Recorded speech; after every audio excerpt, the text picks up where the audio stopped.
This is Side 2 of the Corona Mixtape, Volume 2.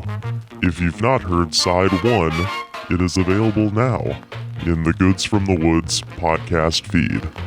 We now rejoin comedian Rivers Langley and skateboard moron Bam Margera. So, Bam, this next segment that we've got coming up here, we've got a lot of stories about a lot of unhinged people. Some of these people we profiled before the events of January 6th, and some we definitely profiled after, which that event gave us plenty of fodder for just exploring the deepest, darkest tunnels of human insanity. And so that's what we're going to roll into now. But I guess I was going to ask, when's the time that you felt the craziest? I gotta say, this last prank where they're not letting me on the movie makes me feel pretty nuts, but I'm not gonna let them fucking get the laugh. You know what's gonna happen if they invite you to the premiere and you go to walk on the red carpet and then it just falls down and you're in a pit of snakes? The fucking assholes would do that. That's what's so fucking crazy about knowing Knoxville. And Tremaine, for that matter. Yeah, Tremaine. He who shall not be Tremained. I'm gonna kick him. I'm gonna flick him in the nuts as soon as I see him. That was all I wanted to do. Got a restraining order now. I just want to flick him in his nuts. Oh God. He knows he earned it. Being an asshole, man. Well, this is, like I said, this is going to be some profiles in craziness. We've got some anti-mask people at the drugstore. We're going to talk about the QAnon shaman, who was the early superstar of 2021. But actually, we're going to start this off. This is, this is just something kind of fun to start this section off with. This is about a hashtag that we found attached to one of the reply tweets to our friend Carter Glasscock's appearance on The Late Show with Stephen Colbert, where someone, speaking of Mr. Colbert, said that because he was a liberal, that person was hashtag disappointed.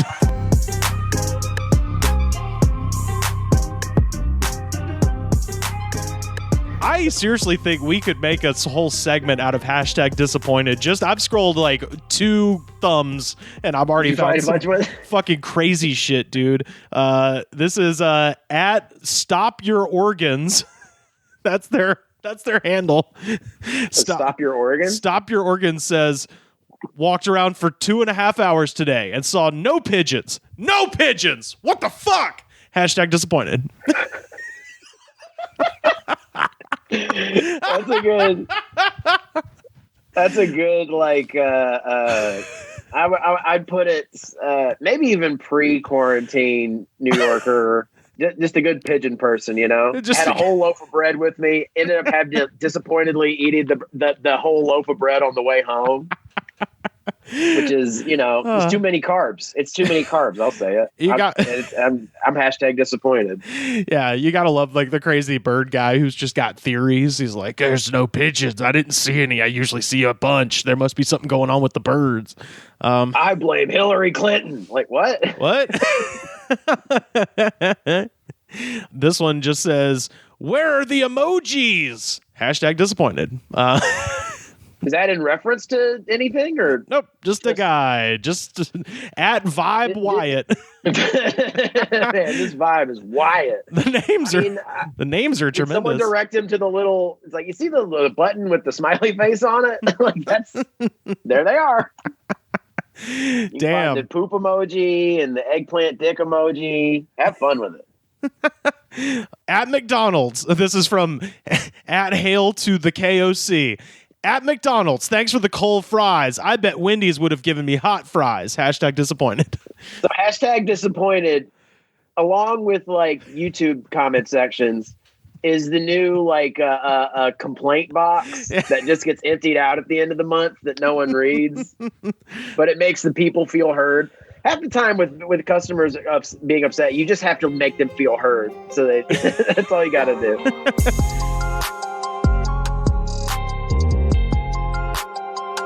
When Ohio cops questioned him about a neighbor's complaint that he was blasting music at 1:30 a.m. Saturday, Nathan Rock offered a justification of sorts for his rocking out. 40-year-old Rock explained that, quote, "Man, you can't play Led Zeppelin quietly," according to a police report. Rock's 60-year-old neighbor told the Erie County Sheriffs that he had begun to play music loudly and was singing, which prompted her to text him with a demand that the music be turned down. Rock, who works at a Wendy's near his apartment in Huron, a city 55 miles west of Cleveland, apologized, explaining that he was, quote, "trying to practice singing like Robert Plant, and he had intended on booking studio time in the near future." He told his neighbor that? Yeah, so the neighbor was like, "Hey, can you turn that down?" He was like, "Nah, lady, I'm trying to sing like Robert Plant." May I have a story that kind of correlates a little bit. One time I got a guitar amp when I was a kid. Like, it was the first guitar amp I ever owned. And my friend was like, "You got to put like speakers in it," because it sounded kind of muted. And so I took it to this guitar shop, and he was like, "What do you mean it's not loud enough?" And I was like, "Well, I don't know." And then I was like kind of playing it. I guess the tubes hadn't warmed up or whatever. And he was like, "Hold on, give that to me." And then he grabbed a guitar from in the store and cranked it up. And he started playing Black Dog, and he goes, "What are you talking about? This rocks!" I wanted to fucking die. I was like, "You keep it? I'm gonna crawl inside my own asshole." The guy's name was Tyler. He kept playing it. He's like, "What are you talking about? This rocks!" I feel like that guy should, and this guy should be in a band. When the sheriff's deputy spoke with Rock at Wendy's, the aspiring performer copped to the early morning racket and, quote, justified his actions by stating that "you can't play Led Zeppelin quiet." While Rock's statement is certifiably true, the lawman still warned that Rock would be charged with disorderly conduct if police received another complaint. So this is why I keep the police blotter for Ohio as an immediate Google alert on all my shit. That's incredible. I love how long an answer this neighbor got. He turned out, I don't know, you said something about studio time or something. I don't know. He wants to put plants in his studio or something. It's a simple yes or no. Will you turn the music down? He wants to rent a studio apartment and put plants in it or something. I don't know. Having a breakdown. I just love that. I love that. That's so good. It's such obvious drunk stuff. I mean, that's the kind of shit you just say when you're drunk to somebody. No, here's why. No, I got the answer though. Oh no, you don't understand. I got a way you'll get it. So Robert Plant, who? Oh, it's a long story. Can I come over? No, I'm drunk, so I can't be embarrassed. I have beer. I've always wanted to hang out with you guys. Can I come over now, maybe? Bring over some beer. We'd love to, but COVID. Oh, fuck. Oh, I'm going to kill myself. Oh, Jesus. Well, this goes both ways. one minute you're up, 1 minute you're down.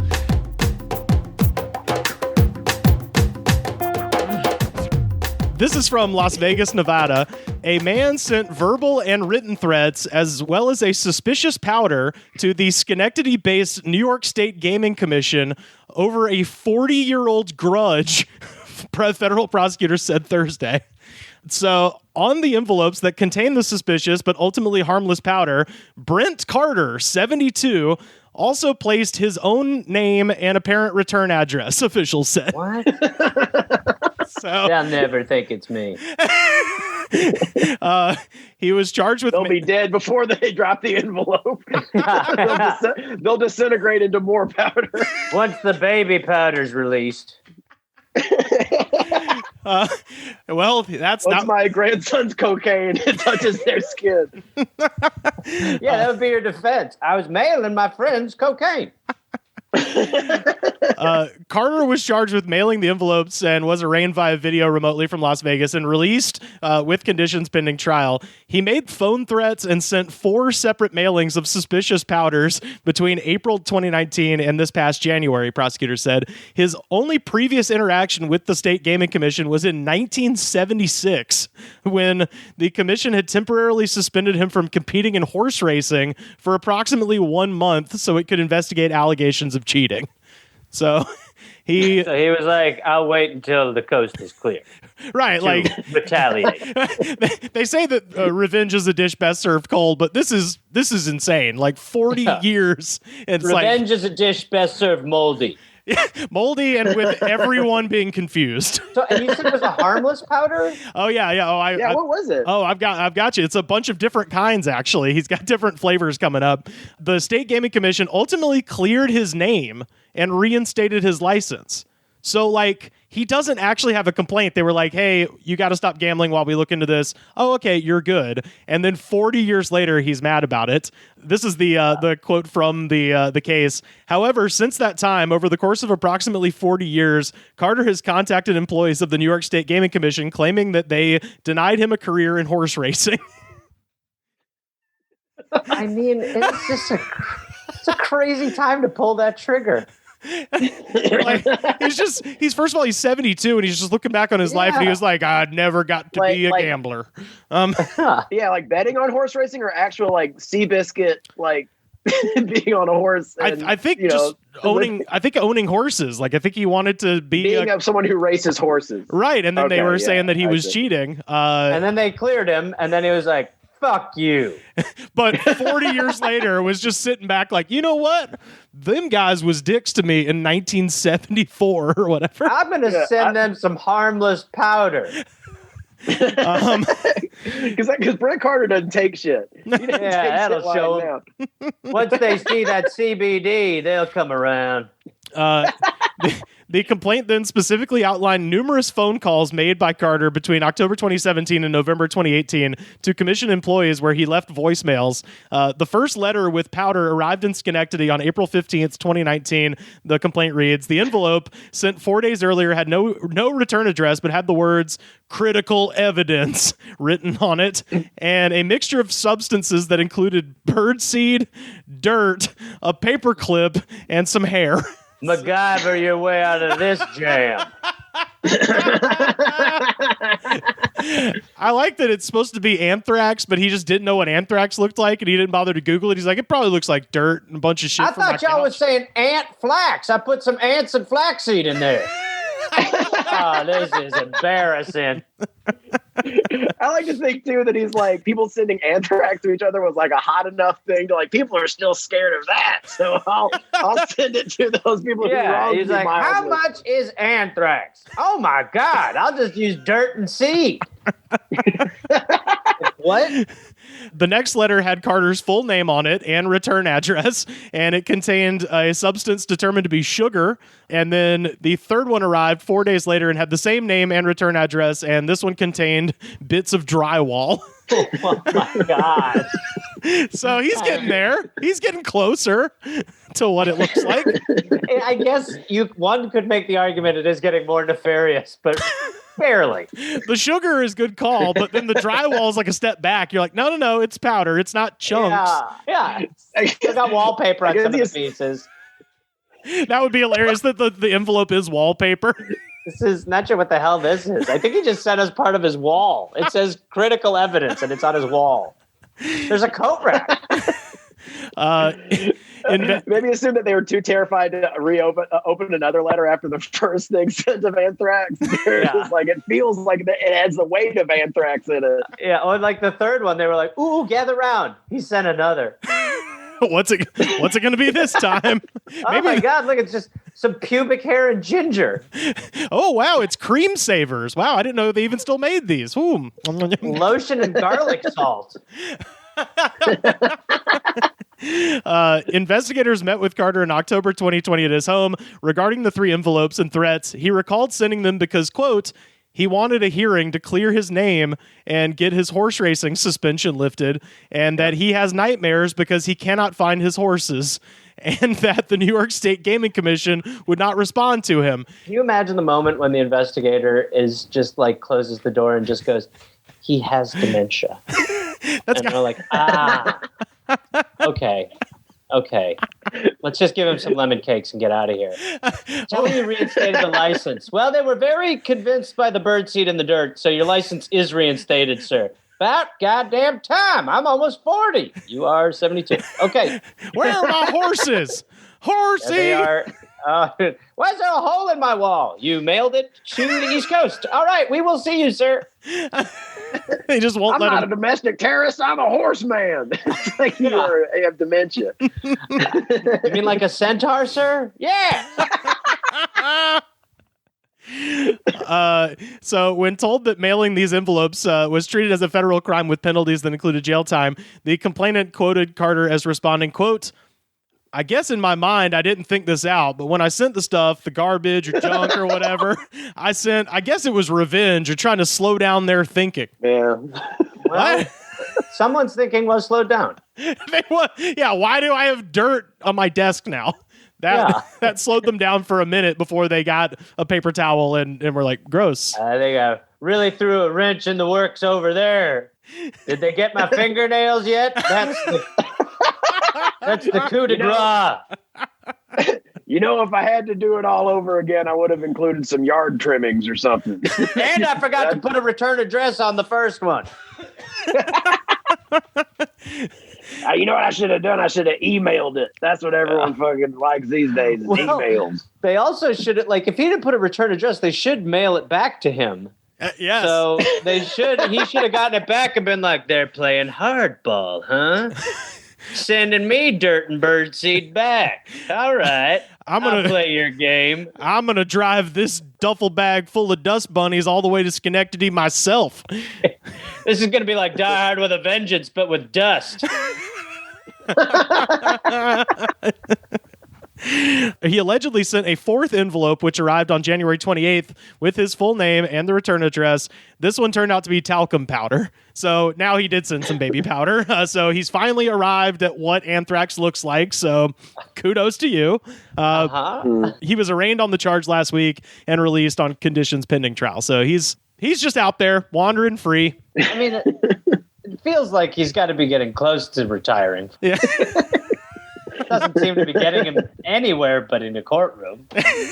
Yeah. But then even in the court, you're just going to be like, dude, stop mailing things that are innocuous. It's fucking annoying everybody. We keep thinking it's shit that it isn't. Yeah. He's a gambler, you know? He's got to take that risk. Yeah. Which one got there first? I like to play the ponies. The Pony Express. Got a pony.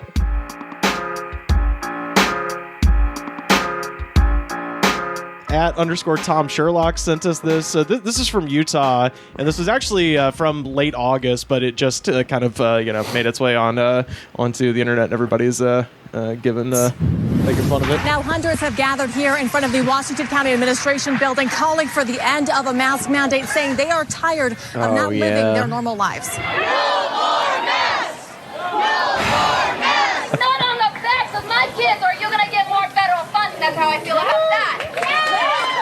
A passionate call for action Friday morning in St. George. Several police officers on standby as many locals called concerns about coronavirus spikes The tyranny. overblown. The flu kills more than coronavirus. They taught the dog to talk. Wow. The flu kills the flu kills the coronavirus. Mommy said don't be scared because I'm going to die of flu. The flu eats the coronavirus, and if I say that, then I get to go eat pizza at Chuck E. Cheese. There are only two genders. Facts don't care about your feelings. That is fun. It is funny because, parents like this are definitely telling their kids, like, the government doesn't want you to go to Chuck E. Cheese. Yeah, okay.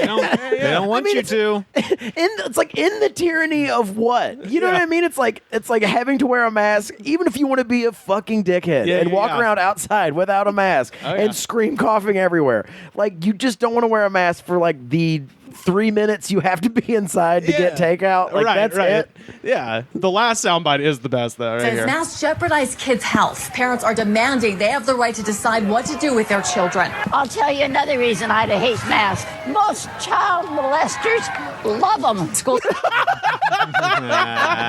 This is one of those things where the news knew they're like, this is too funny to not put in. This is fucking this gold. is like everyone's seen the Leprechaun say levels of ridiculous. Definitely. I mean, like that's because you know that's the number one discernible feature of child molesters is their pronounced nose and chin. Well, and also just her goddamn voice is so funny. Most child molesters love them. It's also her action. She leans forward towards the camera when she says love them. It's like she's giving a pitch for fucking Ovaltine. Yeah. Oh, the kids love them. Where's the beef? Most child molesters love them. She does sound like she's trying to convince like the Shark Tank board or something. Yeah. Grandma Poppycocks. Totally. Caramel masks. Most child molesters love them. I did some research on St. George, Utah, by the way, because I was like, I feel like I knew what the answer was going to be, but I got curious. 87.2% white. That's the demographic there. 70.4% Mormon. And this is how white St. George, Utah is. Wikipedia has the whiteness broken down to national ancestry. So normally if you go to like Los Angeles, it's like this many Hispanic, this many white, blah, blah, blah. In this one, it's just like 50% Irish. 25% Dutch. Like it literally breaks down the whiteness according to European nations. Also, St. George is in the region referred to as Utah's Dixie. I did not make this up because it was a cotton farming region. That's like saying Alabama's Mississippi. Like, how many hairs are we going to split here? It was a cotton farming region founded in 1857 by people from Mississippi, Alabama, Virginia, Texas, and Tennessee, who I'm sure had extremely progressive views on race. Sure, as they are wont to do. That's St. George, Utah. So that's I just I need one more hit. Decide what to do with their children. I'll tell you another reason I hate mask. Most child molesters love them. They love them. Most child molesters ask for it by name. Grandma's Poppycock's nutty toffee mask. Kid, before I molest you, put on this mask. You can see his face. Classic child molester in a van. Jesus Christ, dude. I just love child molesters love them. That is sensational. And stay away from the Woolsworth. Wow, yeah, no, what a I mean, like that's man. You see something like that, or like the Dunkin' Donuts town, where it's like I used to go get my coffee there in Dunkin' Donuts. You ever seen that one? Yes. It's like, man, that looks like that looks like Manhattan compared to this place. Right. Well, and also you're just like, God, I just wish I lived in a place that had that little to give a shit about. Right. It's like that's definitely like a question of like have you ever heard the song by Lou Reed and John Cale, A Small Town? Yes, yeah, exactly. It kind of reminds me of that. It's like there's one good thing about small town. It teaches you got to get out. And if they're leading an anti-mask rally down the streets. Yeah.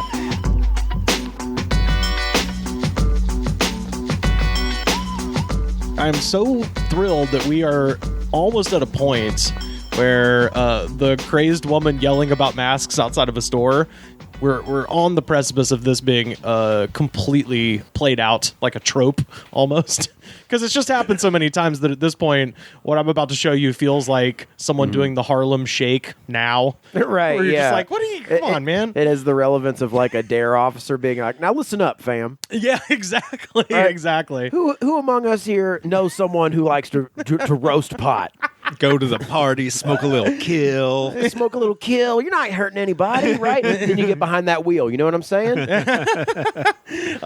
at you, Tyler. This is a thing that just happens so much that it empowers these women to do it more. Exactly. They're just like, see it and they're like, oh, you can do that. Right. Yeah. My favorite thing about this one in particular, though, is that they try to like boost the headline by saying that she was a candidate for the school board. Like, it's not that she's on the fucking school board. she was just running at one point. And it's like, yeah, lots of crazy people run for office. That's, technically Gary Coleman is a former candidate for the governorship of California. Yeah, isn't Kanye West. Yeah, Kid Rock is a presidential candidate. Right. But yeah, so anyway, I figure I'll run this one by. Maybe it'll be the last one we ever have. Who knows? The situation worse. No, you are. By not following the law. First of all, I don't have to identify myself. Yes, you do. Actually, I don't. It's called common law. You should read up on it. I do not. Okay? So we both know that I don't. I am a woman of God. This is my right as much as it is yours. This is my land as much as it is yours. I did not sign up for this.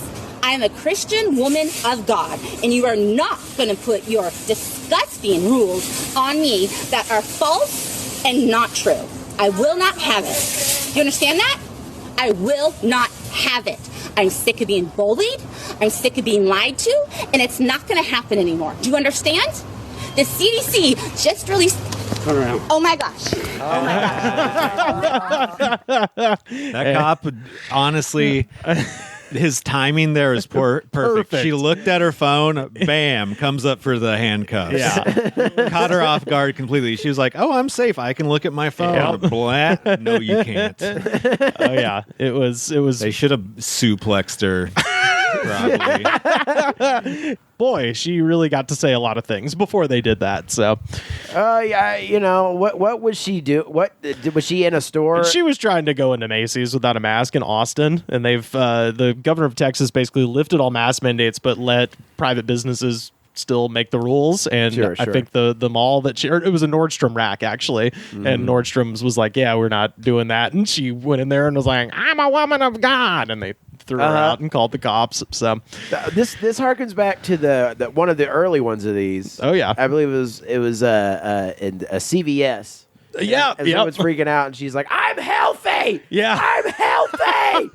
And it's like that's like the complete nightmare. It's just like a bunch of like muscle bound like COVID zombies being like, "I'm healthy, healthy," like just spittle coming out of their mouth. That's the worst part. Everybody thinks they're doing good. Right. Even the worst people, even the best people, everybody thinks they're doing right, and it's what leads to wrongness. I'll tell you, we're just missing a good old dose of shame.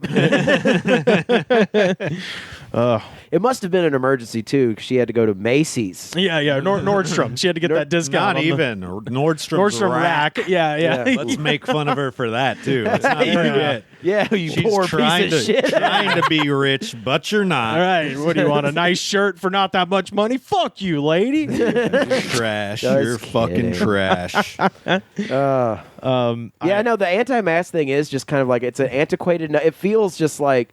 What is it? Like, hey, 2020 called. They want their viewpoint back. Yeah, exactly. That's what I was saying. Like, I saw it for sale at a FYE that I went into. They were still selling Vote for Pedro T-shirts. And I tweeted, I was like, what if today was the day that you were like, you know what? It's been long enough. It's time to vote for Pedro. And you paid $25, which is how much it cost, for a Vote for Pedro T-shirt from the film 2004's Napoleon Dynamite. She has proof that she's a Christian when she has a WWJD bracelet. Ooh, yeah, or one of the rarer ones, the Frog, Fully Rely on God. That was the kids who were trying to be different. But still close to God. Yeah, exactly.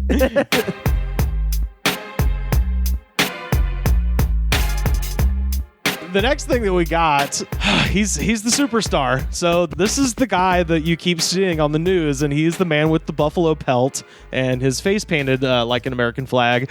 I love this article. I think this is from the Times as well.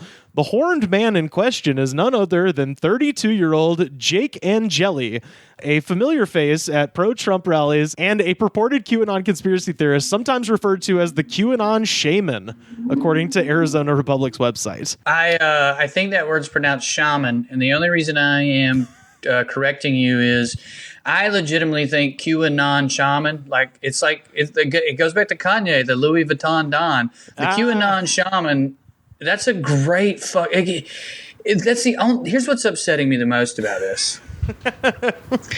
I fear that these people are happy Rivers. Oh yeah. That this is the best time. That lady, rest in peace, she got to hang out with her friends and die for something she believed in. I would love to do either of those, much less both on one day. Yeah, I hadn't been able to, to die for something I believe in or even go outside in months. Yeah, or see any people I care about or care about anything. I haven't believed in anything since like the summer. Like, it's unbelievable. Like, this dude is killed. I bet he was on Molly. He probably came to. He came out of a K-hole in the middle of all that. It's like, where the fuck am I? Well, I actually have, for our listening pleasure now, Jake Angeli's profile on the website for actors Backstage. Oh, good. Because he's an actor. He is an actor / voiceover artist / singer / improviser. Okay. So he's an improv guy. Isn't that fun? Aren't they always? It's not like they're a cult too or anything. So this is what it says. I am a highly talented actor, voiceover artist, and singer. I am capable of performing over 30 different voices. And I'm like, I bet all of those are racist. Every one of them is offensive. And numerous different accents. He says, I am very skilled at embodying characters and expressing emotions in a way that cause people to become captivated. It's like, well, buddy, you did it. He told the fucking truth. You fucking did it. Yeah, when Caveman Bill stood up on the fucking desk in the middle of the Capitol, I was captivated like a son of a bitch. My ability to memorize lines is only rivaled by my ability to perform improv. I hate this guy so goddamn much. He says, I think you're looking at it all wrong. I think this dude would be great for like 4 hours. I got some of his Facebook statuses too here, just a sec. Am I wrong completely? The last line, he just seems exhausting. The last line, I am always increasing my abilities and honing my skills and techniques to be the best of the best at what I do. Bitch. Yeah, bitch. There's a real like MMA fighter mentality of acting there. It's very weird. But yeah, his whole Facebook profile just seems to be him sharing a bunch of like weird, QAnon YouTube videos. And but he does go ahead and write like full statuses as he's sharing them. So this is from New Year's Eve. So at a time in which, even during lockdown, most of us are having a champagne or, doing something normal. Jake Angeli writes, this video exposes the way communism is tied to Satanism and black magic. It explains the way communism is black magic and a spell, and how it is that leaders of communist nations act like Sith lords. He's really just throwing a lot of words in there, a lot of different religions, philosophies. Yeah, including the Sith. Yeah, it's pretty great. Also, though, I can't believe, like, if you show me a picture of that guy, yeah, and then you said, hey, this dude, he hates Satanism and doesn't like Star Wars, I'd be like, bullshit. He has to like one of them. Look at him. Where's the shaman shit come from? You understand what I'm saying? Yeah. That status you just read me, that dude has to have a comb over. He has collared shirts. Sometimes he wears a t-shirt on the weekends. I don't understand how he gets all those tattoos and dresses like a Viking medicine man. A berserker. Yeah, he looks like a berserker. Yeah. This one's from December 29th. This video reveals the 5D chessboard in a way that should bring everyone comfort, help people trust POTUS, and trust the plan. It explains the way this new type of warfare is being conducted and won in the U.S. It also details the biblical nature of this time! Exclamation point. See, it always ends up sad. Like, the more you go into, you just get to a point where you're like, oh, they're pathetic. And this has brought to mind something that I've wondered about in the past. And I don't know if I wondered about this trying to do a bit about it or what it was. I've always wondered, like, what about the untalented narcissist? What about, like, the psychopaths and sociopaths who are just too stupid to be good at it? What's their life like? And I think we now know. I think QAnon is bringing some of them to the forefront, and they're sad. Yeah. Because what that is a loser. That's a guy who failed at everything he's trying to do. And rather than own up to that or face himself in the fucking, giant so it gets all his horns in their mirror, rather than do that, he latches on to this QAnon stuff because it makes him feel important and it gives him an excuse as to why his life has been shitty. You know what I mean? It's not that he failed as an actor. It's that fucking these people in Hollywood are all pedophile types or whatever. You know what I mean? Right. Well, I mean, and it's not entirely unlike religion in that way, as far as like the purpose that it serves, Well, DJ and I have been talking about how it's a religion for about 2 months now. And in a post-God, internet-driven world, I think you're going to see more and more of these take the place of religion. DJ, though, or maybe it was a guest of ours, said that it's probably less of a religion and more of a folklore, a modern folklore. Oh, yeah, sure. You've got good and evil. You've got your characters. And then you can take folklore and believe in it.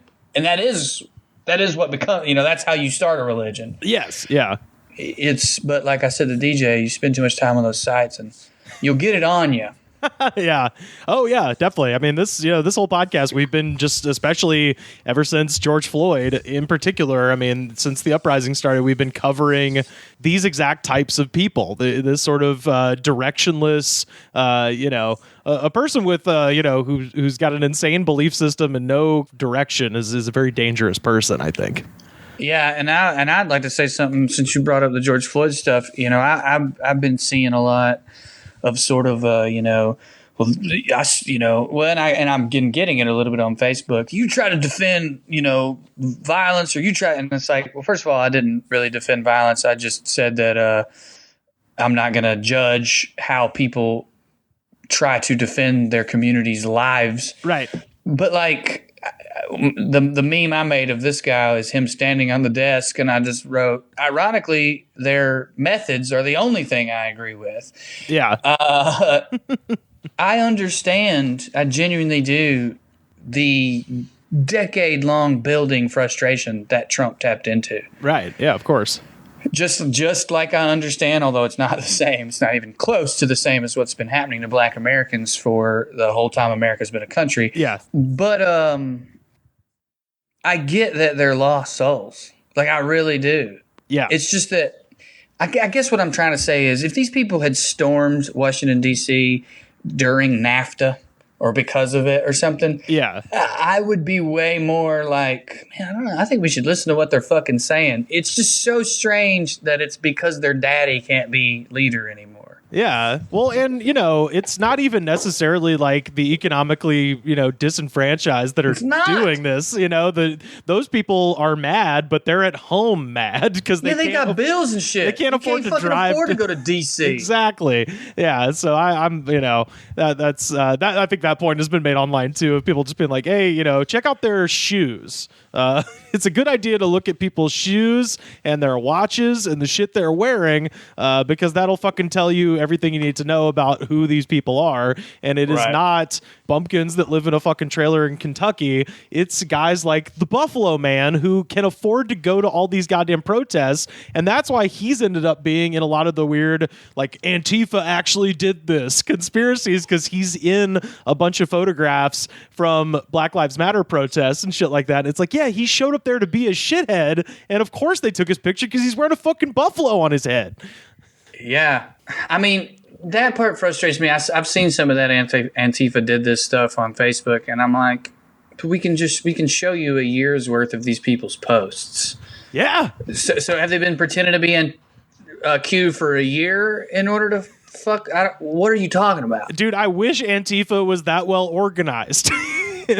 If we were that well organized, we'd be in a different place probably politically, that we could commit to something for that a length of time. But no. Yeah, we probably would have stopped this insurrection if we were that well organized. I'm telling you. Yeah. 50 decent men, and I could have stopped it. And I have no skills. Right. Well, they're just idiots. Yeah, I was going to say, these people are fucking idiots. That's the deep root of this, is that they're idiots and they don't have an actual coherent ideology. And if you don't believe me, just watch the fucking tapes of them wandering around the Capitol like, what do we do now?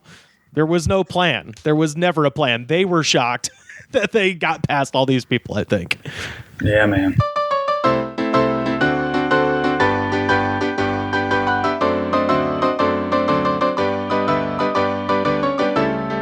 The Buffalo guy, the Q Shaman's appearance on Alex Jones, And it is so fucking funny because Alex Jones, I didn't know this, but like Q people for the most part don't like Alex Jones. And Alex doesn't like them either. And vice versa, because they're kind of stealing his heat. Like, they're kind of heat checking him a little bit because he's got his own bullshit conspiracy theories. But then there's this other thing, and it kind of, it is a very microscopic, almost version of the Protestant Reformation, where, Alex used to be the Pope, right? He used to be, that's where you got your crazy shit from.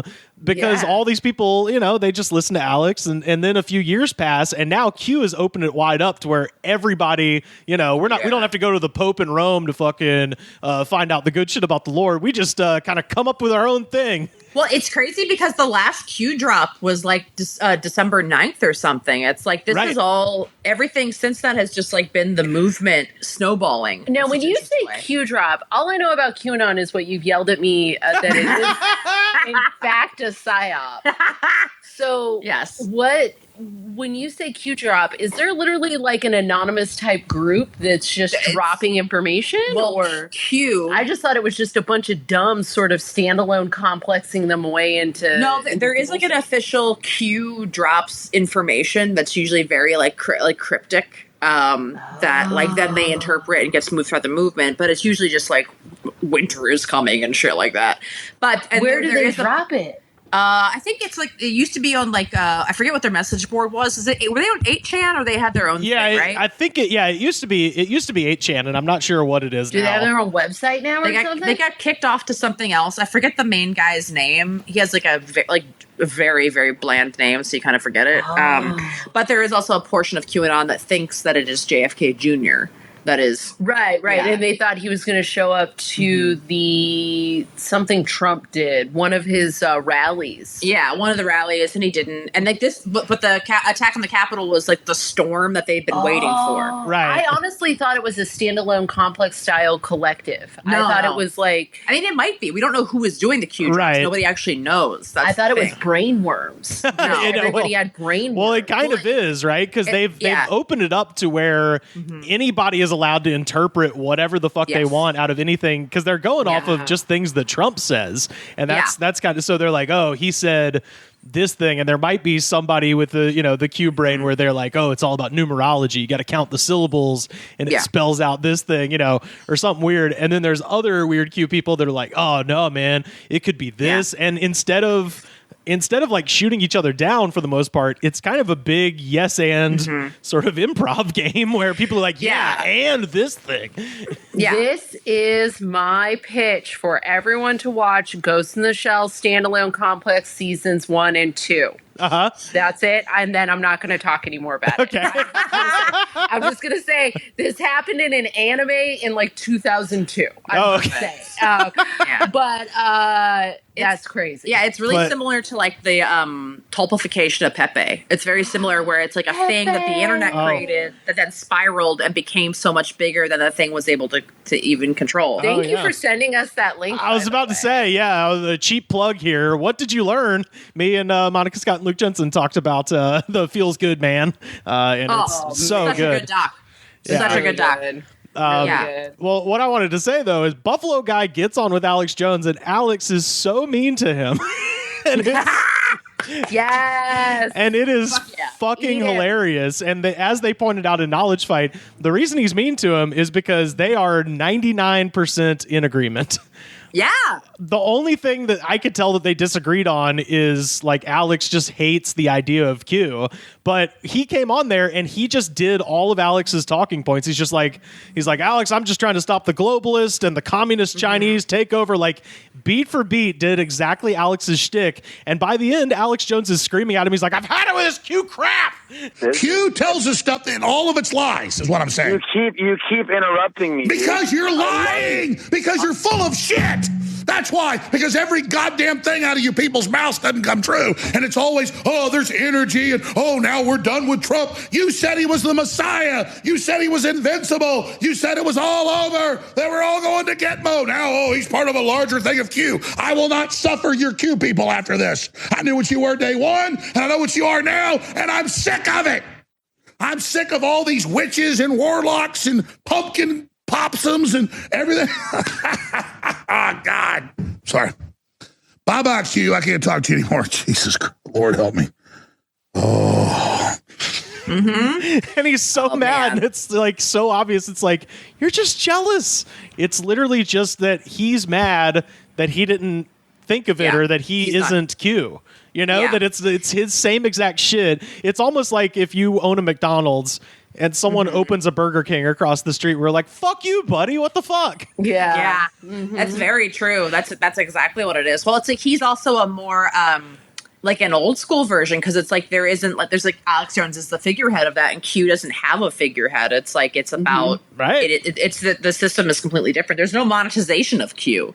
Yeah, you know? not yet. There's not yet. There's individual people making money off of it for sure, selling shirts and stuff. But yeah, there is no like central thing. It's I don't know. I just wrote down in my little notes that I was taking while I was listening to it that it was, and this story might even be apocryphal, but it is kind of demonstrative, which is it kind of reminds me of the story that they tell in No Direction Home, where while Bob Dylan is going electric, Pete Seeger is backstage with an axe trying to cut the fucking chords because he hates electric guitar. I was like, that's Alex. He's just like, dude, the times have passed you by, my man. Yeah. Well, for sure. Well, it's also because like he got deplatformed all over the place forever. He was the original guy that got deplatformed. Totally. Yeah. And Q is just like, there isn't like, they can block the hashtags, they can block whatever, but like the idea of Q is still gone everywhere. Maybe that's why he got really buff, because he was pulling a Joan Rivers, right? Yeah. Where like the new upcoming like hot things were coming up, and so instead of getting a bunch of weird face injections, he just decided to get all roided out. He does sell roids. I mean, that is part of his whole deal. Yeah. That's his whole business. Yeah, it's funny because like the My Pillow guy won't even fuck with Alex, dude. It's all like that InfoWars like branded supplements and brain fuel and shit. Which is very similar to Joe Rogan, you know? Oh yeah. Speaking of that, this is, and you know, I'm saying all this stuff about the Buffalo guy because chances are we're never going to talk about him again. So you got to get it all out. Got to get it all out here because this guy is just going to go away to federal prison for 10 years. Yeah. So this is from The Guardian. The pro-Trump supporter who was seen roaming around the U.S. Capitol last week in a fur hat with horns was taken to custody in Phoenix on Sunday morning and charged with disorderly conduct, violent entry, and illegally being on restricted spaces within Capitol grounds. Since then, he hasn't eaten anything in the detention facility because, according to his mother, he requires an organic diet. All right. Oh, my God. All right. I'm going to assume I'm the only person who's been arrested in Maricopa County. I defer to the expert. Okay. Yes. And I can tell you, there's no way in hell after that strip search you're going to convince them to give you, I'm a gluten-free person. Mm-hmm. If I were to go in there today and say, I'm sorry, this brown paper bag with an apple that tastes like the bag somehow and 3 sandwiches and 2 packets of mayo is not part of my gluten-free diet, they would probably just tie me to a hill of ants. Yeah. Well, the difference, though, is that this is federal. He's in federal custody. So, it's true. Yeah, it's nicer. So for a short time, I worked at a reentry treatment center program where federal inmates, so people who had done like significant time, like 5 to 10, mostly bank robbers, would end up living there 6 months and getting a job, and then they would go back. It was actually like on 90. It's like in the middle of LA in a really bad neighborhood, and the food that they would send in was one of those, because they were an outside contract company. They had outside contracted food that was contracted through the federal government, and that contractor, every time you opened, so it would be like those hot cubes. So they would deliver like 6 or 7 hot cubes, and you would crack it open and it would smell like a fart farted in a fart. Yeah. It was the worst food you've ever experienced. Yeah. Like so sad. And the guys would just look at me and be like, this is why we eat everything out of the vending machines. Yeah. And I was like, yeah, I get it, man. Well, so I'm willing to bet it's a contract and they don't have a lot of flexibility in their ordering practices. Yeah, that's true. This is a quote from his mommy. Pobrecita. Quote, he gets very sick if he doesn't eat organic food. He needs to eat.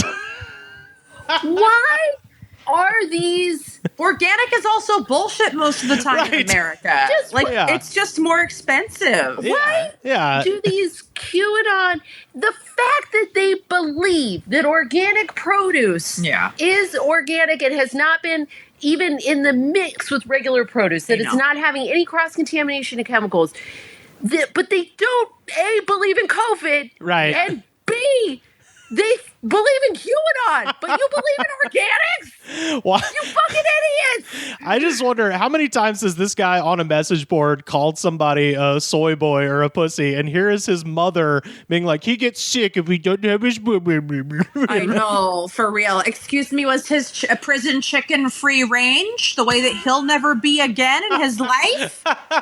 He needs to live vicariously through the chicken. Yes, exactly. Oh my God. If he can ingest a cow that lived on a hill, then maybe he can see where. Well, he's a shaman, a Q shaman, so maybe he can ingest the properties of the animals that he eats and become like a shapeshifter. Yeah. Well, he that was one of the things that when he was talking to Alex Jones, is he was saying he's like, people misunderstand that DC is on ley lines of satanic energy and all this shit.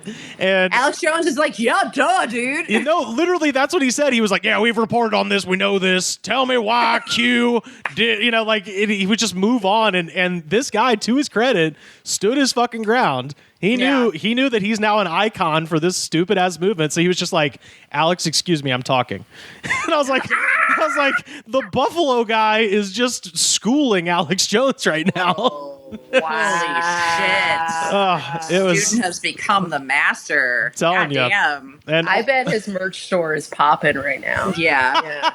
Unfortunately, as Charles Manson tells us, you can't actually make money off of your crimes. So he won't be able to sell merch for too long, although that's not stopping Kyle Rittenhouse's mother, who also appeared on the Alex Jones show to hawk her T-shirts. Jesus Christ. It's dark. It's very dark. What do they very say? dark. What do they say? Oh, I'm sure they're just like, free Kyle, he's fine to murder. Yeah, exactly. I kid you not. If that had been some shit I pulled, I would have had to turn myself into the police for the belt that would have come at belts, wooden hangers. My parents would have beat the shit. And I'm not saying you should beat your children. Obviously, this doesn't make for great children. Look at me. But I'm just saying. You're better than Kyle Rittenhouse, Anna. Thank you. You need to be able to hear that. Can you hear that? Can you hear that when I say that? I can hear it.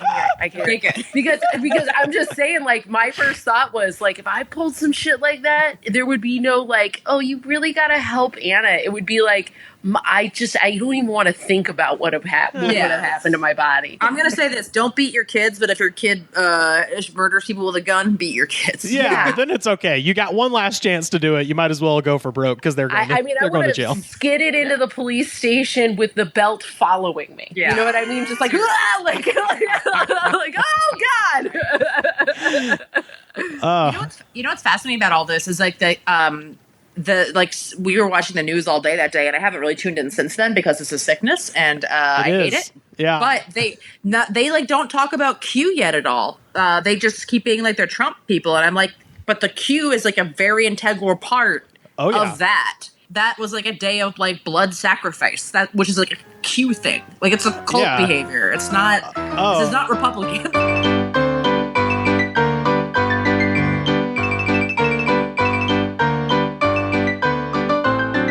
I desperately want to stop talking about people who invaded the Capitol, but they keep getting arrested and their stories are still funny, so I got to mention this one. Yeah, it really does suck how they're just the 30,000 stooges or whatever we want to call them. It's 3,000 stooges. It's a fucking gold mine. Every time there's a story, it's like, oh yeah, this dipshit, and you're like, okay, I mean, I know this happened, whatever, almost a month ago, but boy, you just have to mention it. So this is from, and I didn't know this was I thought this was a bad Kevin Spacey movie and not a television network, but this is from K-Pax in Missoula, Montana. A man in Dillon, Montana has been arrested following his travel and alleged entry into the U.S. Capitol during pro-Trump protests on January the 6th. Hank Muntzer was arrested Monday by Dillon police on a federal warrant, and he's being held in the Missoula County Detention Facility. Muntzer told the Dillon Tribune on January 13th that he went inside the U.S. Capitol building on the day that the riot occurred. The FBI has been asking for tips from the public about attendees to the riot. So basically, this guy told the fucking newspaper, he was like, oh yeah, I was there. And then, oh God, these people are so dumb. This is how you know they've never done real crimes, because they don't know they're just not supposed to provide any evidence at all that they actually did a thing. Also, he's probably so stupid he still thought he did a good thing at that point. Oh, buddy, the fucking mugshot is incredible. We're going to put this on our Twitter so people can see it.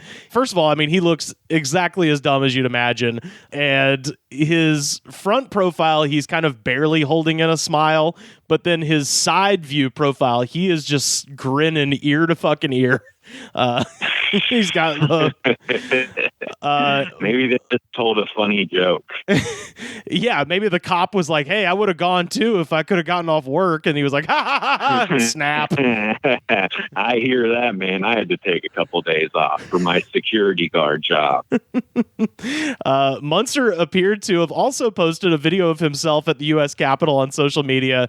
He also supplied to the Dillon Tribune a photo of the protest outside the Capitol. So he went to the newspaper and was like, yeah, I was there. Here's my pictures from my vacation to Washington.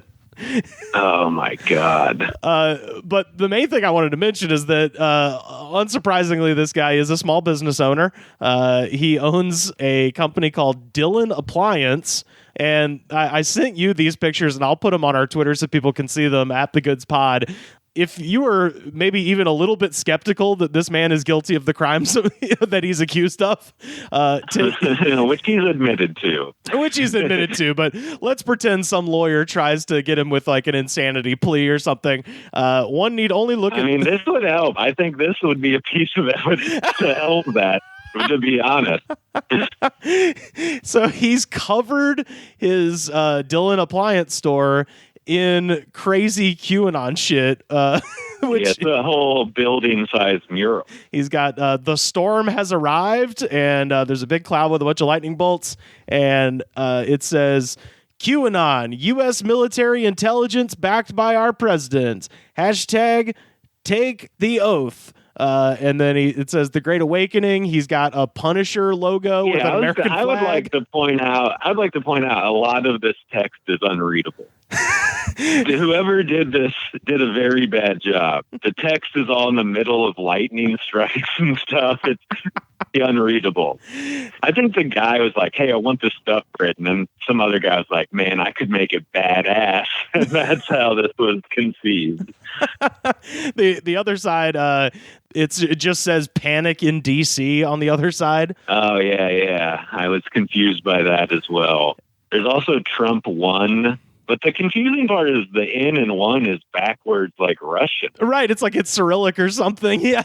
They use that. Yeah. It says Trump. So it kind of doesn't make any sense at all. Yeah. It says Trump 1. We caught them all.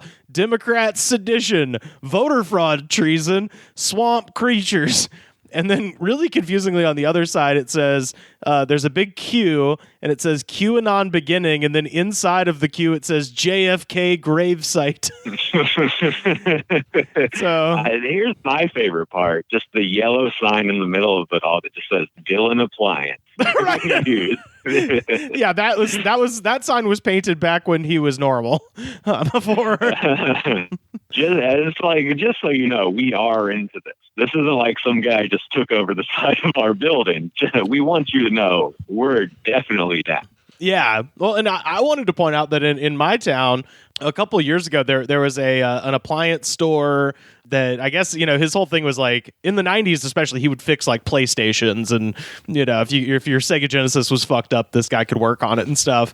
But he sold refrigerators and shit, and it was called Mr. Transistor. And about right around the time I moved to LA, like 2011, 2012, the Mr. Transistor sign just beneath it where you could put up, letters that said like, 20% off special on refrigerators or whatever.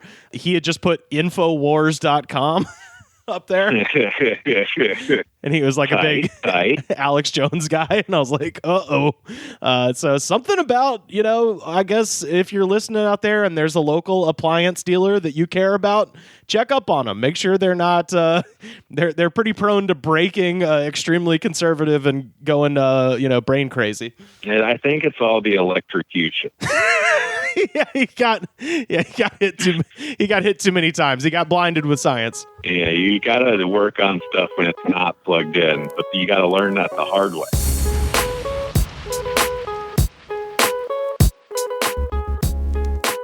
So this one is very firmly up your alley, I think, Bam. This is all about this very mysterious thing that was happening at LAX, and I'm not sure, this may have honestly been during the production of Jackass Forever that you had been removed from, unfortunately. So you may, so they say. Yeah. So that's what they're saying. That's what everybody's saying. Assholes. But you might know. I mean, maybe you know this guy. Who knows? But this is a couple of stories about a mysterious jetpack pilot that was sighted around Los Angeles International Airport during the last year. We had a bit like that. We called it the Cocketeer. Uh-huh. Yeah. And it was, there was like, we ordered a jetpack. We put it on a skateboard, and then we put a dildo on it. And then it was kind of a repeat of the one where they shot a rocket with a cock on it up my ass. Oh, yeah, sure. But they just called it, they thought the Cocketeer was such a, we'd just seen that movie again, so we figured. Yeah. May as well put it up my ass. I loved that, by the way. I thought Jackass 3D was the most effective use of 3D technology of any movie of that era. I'm very happy that we've moved past the 3D era. I hate 3D movies. They give me a headache. But sure. Jackass 3D was the one where I was like, that is what you use that technology for. Yeah, it's like the Citizen Kane of 3D dildo movies. Honestly, you can just stop at 3D movies. It's the Citizen Kane of 3D movies. There are none better. Avatar, get fucked. Jackass 3D, way better. I appreciate that, Richard.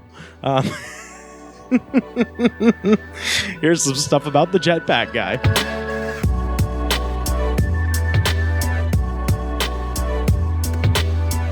Sunday night, American Airlines Flight 1997 from Philadelphia was on its final approach to the runway of LA International Airport. The jet was approximately 10 miles out from LAX, flying at an altitude of 3,000 feet. And that's when it happened. The pilot called air traffic control to report a man wearing a jetpack flying next to the plane. I saw that, and I didn't fucking click on the headline because I assumed it'd be bullshit. Dude, it's like on like 6 or 7 different websites. Is there weight to it? Yeah. Tapes released from the tower detail the pilot's exchange with air traffic control. Pilot, tower, American 1997. We just passed a guy in a jetpack. Tower, American 1997. Okay, thank you. Were they off to the left or the right side? Pilot, off to the left side, maybe 300 yards or so, about our altitude.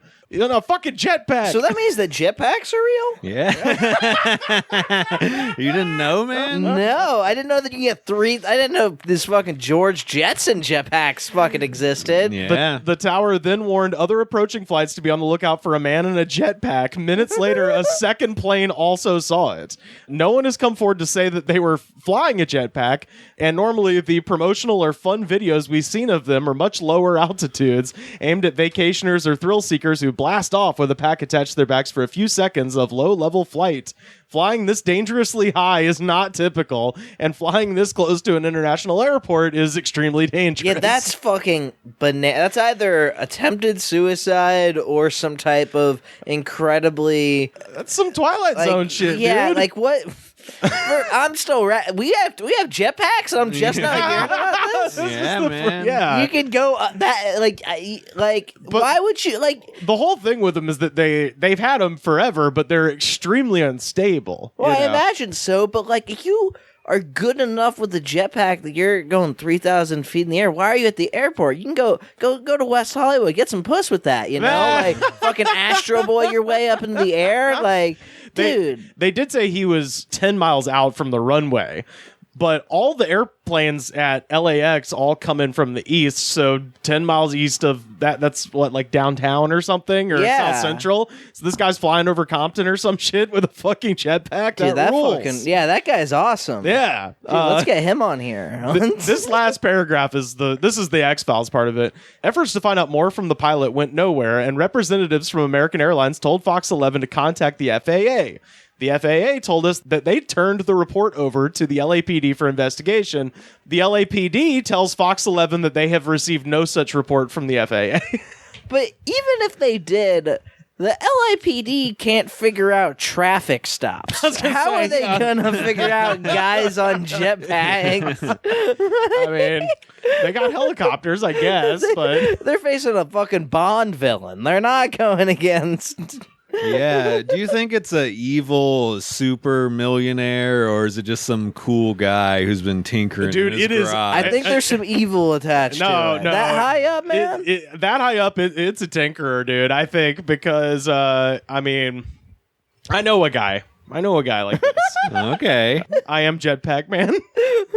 That's what I believe it. Yeah. I could just see you in like a leather onesie. Like the Rocketeer? Yeah. Dude, you put in that fucking window AC unit, you could do anything. Like, that's not mechanical. It's just balancing a piece of metal on a windowsill. That's not the same as taking to the skies.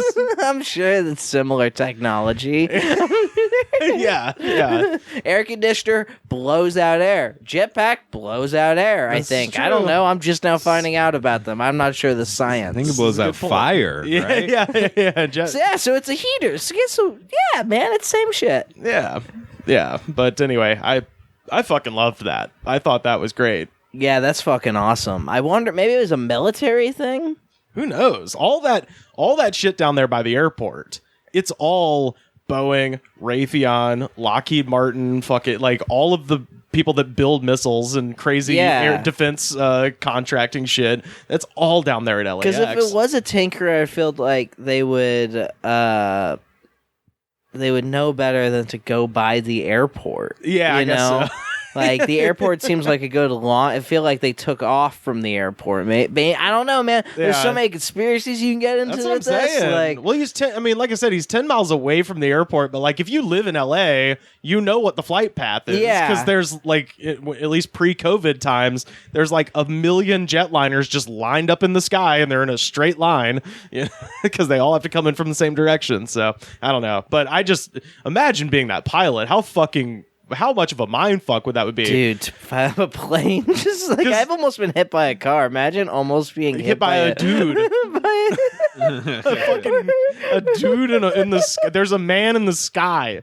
Like especially how mundane it must be. Do you get in trouble for that?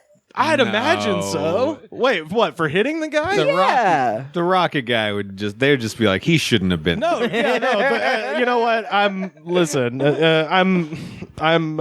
here to say in this case, I will stand up for the powers that be and say planes have the right of way in the sky. No, that's not a crazy take. Next to LAX. But dude, like think of, all right, you've been a pilot for like 20 years. How many times have you landed at LAX? It's like the fourth most popular fucking airport in the world. Once a week. A bajillion times. If you're a good pilot, top tier. It's just like the most normal thing in the world, and then all of a sudden there's a man in the sky. Like as you're landing. That's some Twilight Zone shit, dude. Yeah, I love it. I saw the headline and I just assumed it was some fucking ridiculous. Like almost always you see some wacky headline like that, and it turns out to just be like an ad for fucking life insurance or something. Like almost every headline I see just turns out to be an ad. Maybe I'm just stupid and I click on all the wrong headlines. But yeah, I loved that shit. Dude, how much would it cost to get a jetpack? It's a good question. We should look it up. Because apparently, you can do like, they have commercial flights. You can't flights. just buy a jetpack. Yeah, but I mean, that guy did. I mean, that guy probably built it, I'm sure. I bet he built it. I need you guys to forward me the Patreon money. So you can get one of those because you've seen the water ones, right? I think so, maybe. Those are They like suck up water and shit. they have like a crazy long hose attached to them. Oh, okay, no, I actually have seen those. And they blow. Yeah, that's a white trash jetpack. Yes, sir. Yeah, and yeah. you can get one for only $9,000. That'd be pretty dope. I thought you were about to say $900 or even like $90. Yeah. I didn't say it was a good deal, but it'd be pretty cool. My biggest fear with stuff like that is I'm too fat for it to work. Dude, wouldn't that be such a bummer? You pay the $9,000. Nine G's. And you're just then like floating. There's no returns on that. No, the worst thing is like it wouldn't be that it didn't work. It would be that you only were like maybe like 6 inches off the water, or just like your feet were in the water. It's still. noticeably weighed down. Yeah, like it was working. Like so, you couldn't even make an excuse of like, oh, this thing's broken. It's low enough that you could see the people pointing and laughing at you. Oh no. Just your fucking stupid feet dangling 1 foot above the water. Yeah, check the weight limit on that thing. As the water spout's making like farting noises, trying to lift your body. Fuck, I might be too fat for a jetpack now. Oh, God, I can't even make fat jokes anymore. No. Dude, this No, the sucks. thing is, you're allowed to even more now. Trust me, I know all about this. Teach me the ways. This is from yesterday. A man flying in a jetpack has been spotted once again, hovering thousands of feet above Los Angeles International Airport. So he's back. He's back. He's back. And this time, the unidentified man was spotted Wednesday afternoon by a China Airlines flight crew. And this time he was at just over a mile up, 6,000 feet in the air. No way. So now we've got... so that's what Jeff Bezos is doing with all his money. God, I wish he was that cool. Man, it says the flight crew saw him about 7 miles northwest of the airport at around 1:45 p.m. So that's like Pacific Palisades area, something like that.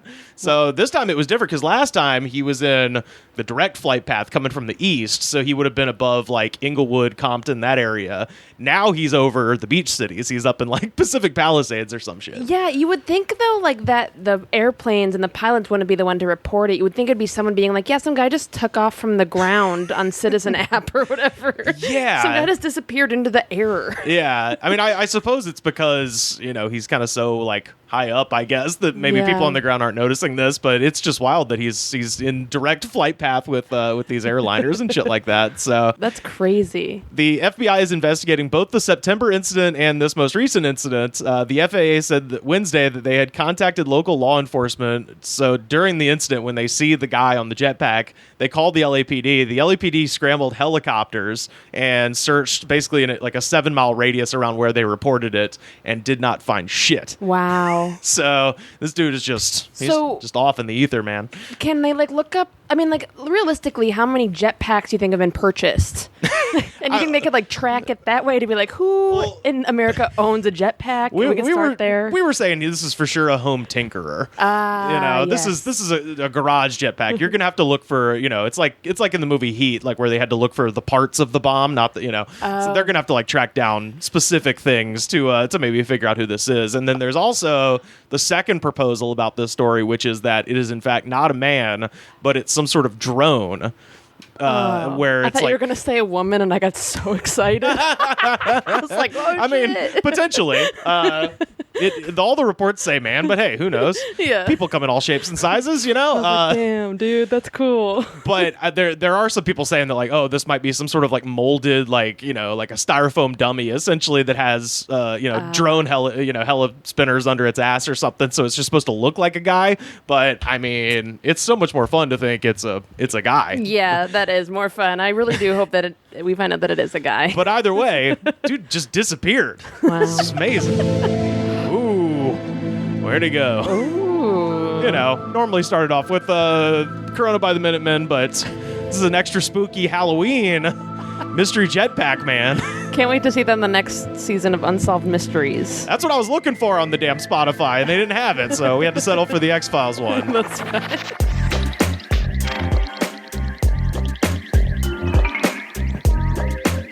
So this next section, we're going to talk about some man-made disasters that resulted from the phenomenon known as the gender reveal party. Oh, yeah. We had a bit like that, too. Yeah. We called it, we actually called it gender reveal party. Uh-huh. And we'd have like someone would drive drunk, and then a cop would pull them over. And then when you came out of the car, there was a string attached to a tearaway pants, and your cock would fall out. And it's like gender revealed. Okay. You'd yell gender revealed. I'm a boy, and then you get tased. It was pretty topical. I needed a lot of topical ointment too because he tased me right at the edge of my dick.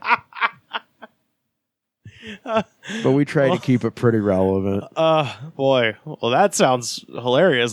It's a shame that you've been removed from Jackass forever because these are the ideas that. Are you in on it with Knoxville? No. I'm just here to ask questions. I'm just a simple journalist. Yeah, sure. Yeah, whatever. You're all in on it. No, Fucks. I promise I'm not.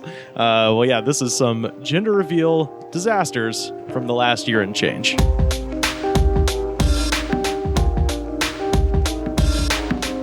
Even with a burn ban in place, fire officials in Florida have already seen an increase in fires, including Saturday, when a blaze was reportedly sparked by a gender reveal celebration.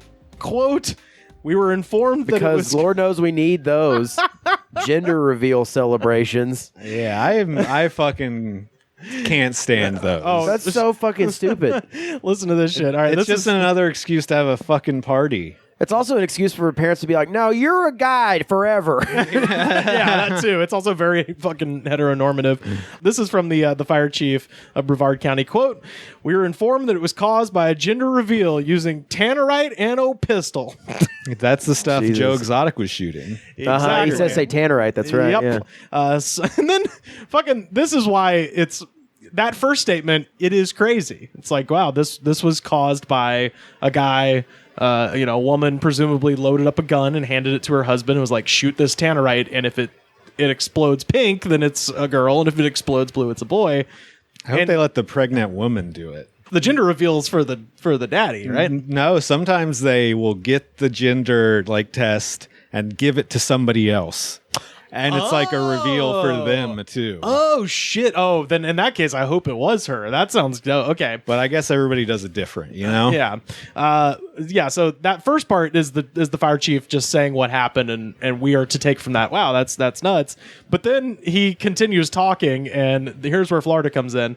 So I'm just going to read the whole thing again. We were informed that it was caused by a gender reveal using tannerite and a weapon. Something as seemingly innocent as a gender reveal can turn into a large-scale disaster. And it's like, you don't have to shoot anything for the just get a fucking balloon. Also, that's not a fair comparison. Yeah, I think a gender reveal can turn into a disaster. No, it's shooting dynamite with a gun can turn into a disaster. Yeah. I think they do the same thing when they announce a new pope. Yeah. Shit. We need to get an American pope so we can do that. Wait, shit. who died? Did somebody die? No, it just started a huge forest fire. Oh, that's worse. Yeah, it just started at a time when everyone's supposed to be in quarantine. Yeah. That's fucking Yeah, it just started a giant ass fire. I'm sure when the fire came close to everyone's house, maybe took a few people's houses, they're like, oh, well, I mean, it was for a gender reveal party. That's all right. Yeah. All right. I lost everything I've worked for my entire life. Yeah. Well, it's a boy, right? Yeah, but it was at a boy least or a girl. we know that we're naming it Hunter. We mentioned at the top of the show that it is very, very smoky out tonight. Yeah. The weather in Los Angeles this evening could be best described as smoke, and that is because the El Dorado fire burning near Yucaipa, California, so far has charred more than 10,000. Yucaipa, California. 10,000 acres of land, officials said. According to the Cal Fire San Bernardino unit, the El Dorado fire was caused by a smoke-generating pyrotechnic device used during a gender reveal party in El Dorado Ranch Park. Yeah. And this is fun. Blogger Jenna Carvinitis, who is largely credited for creating the gender reveal party, took to Facebook to condemn the over-the-top events. Quote, "Stop having these stupid parties. No one cares but you," she said. So that's the lady who came up with the idea. Carvinitis had her own gender reveal party back in 2008. Before they became big, she and her husband went with what is now a more traditional route, cutting a cake that revealed an inside of pink frosting to indicate a girl. Quote, "I just thought it would be really fun for everybody and the whole family to find out this way," Carvinitis told NPR last year. She wrote about it on her blog, High Gloss and Sauce, and at the time it garnered some local attention. High Gloss and Sauce. Oh, boy. But since 2008, these celebrations of life have turned into risky endeavors. Well, weren't there like multiple fires last year in California that were based upon people using pink or blue ordnance to like explode, and then it just kind of went awry because they aren't professionals and they managed to like just torch wildlands. Tens of thousands of acres of wildlands. So using hundreds and hundreds of person hours of prisoner labor to state put and the federal fire. resource. Prisoner labor that were being paid like what, 15 cents an hour? Right. Though many still opt for the classic blue or pink cake reveal, others have taken more extreme routes. The current wildfire in California is massive, but it's small potatoes compared to a 2017 reveal in Arizona that led to a wildfire spanning 47,000 acres. Yeah. It happened when members at a party shot a makeshift target scrawled with the words boy and girl. When the target, packed with highly explosive tannerite, exploded, a blue cloud poofed upward and immediately ignited the surrounding brush. And the thing is that the tannerite. For those, I mean, I say those, for everyone fucking saw Joe Exotic. That's the shit he's shooting at. That crazy asshole in that movie is shooting at, that's the splody stuff that you shoot at. And odds are, if somebody's shooting at tannerite, they don't know what they're doing. No, they're not a professional. It's like one step away from being like, yeah, so we've loaded this container with ammonium nitrate fertilizer. Well, that might be happening here in just a moment. Oh, really? So with that one, with the 47,000 acre wildfire, it was a boy, and the party ended up costing the guilty patrons more than $8 million in restitution. Which I'm sure they happily paid. Just this April, a gender reveal party in Florida also led to a 10-acre brush fire after similarly using tannerite and a weapon in the reveal, according to fire officers. What kind of weapon do you think they used? For the one in Florida, man, probably like a AR-15 with incendiary rounds, I would imagine. I'd imagine a potato gun. Oh, that would be dope. Yeah. Something that shoots flaming tennis balls or something. Yeah. That was a firework. Just so y'all know, that's a firework. Yeah, we're making fun of them, and they're having gender reveal parties on the freeway right now.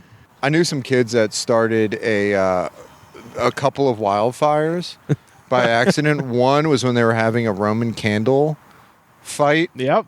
And classic. And, hit a tree that just exploded because it was so dry. And they're like, run! Run! Yeah. And then the other one was they had like a bonfire in the middle of a forest, which makes perfect sense. Over it behind some like industrial building. Somebody was just like, pour gas on this thing so it'll work better. And then someone kicked the gas can and it, sets fire. And then they're just like, fucking pour beer on it, Yeah. And that does not work. I missed that party because I was at college. Oh yeah. I did some shows early on when I first got to LA with John Ennis. And John Ennis brought on to a couple of the shows Frank Black from the Pixies. Sure, yeah. And they kind of did an Ass Cat sort of thing where Frank Black basically told this story that was hilarious, and then they had improv people run out and kind of do a scene based on the story. But the story he told was, he grew up in like the woods in Massachusetts. Sure, yeah. And him and his friends got one of his friends was like grew up on a farm, I think, and got access to a pig to be roasted. Yeah. And so in high school, him and his friends go out the woods to roast this pig. And they build a big fire. They put the pig on the fire, and then somehow the fire gets out of control. Yeah. And they just run. The fire went wild and burned down the forest. And so the investigators, try to figure out what was the source of the fire. They obviously find the fire pit, and at this point, all that's in the pit is like charred bones. And this is in the middle of the Satanic Panic. Yeah. And they thought Frank Black and his friends had sacrificed their friend. They thought they were, because they just saw the bones. There was nothing of the pig left, and they thought it was human bones. And so they arrested all of them. The Satanic Panic was amazing. And they arrested Frank Black when he was like a teenager, and we're just like, "Who did you kill? Yeah. Who did you kill?" And he was like, "No one. we just were having dinner." That always struck me as real funny, especially coming from that guy too. Yeah.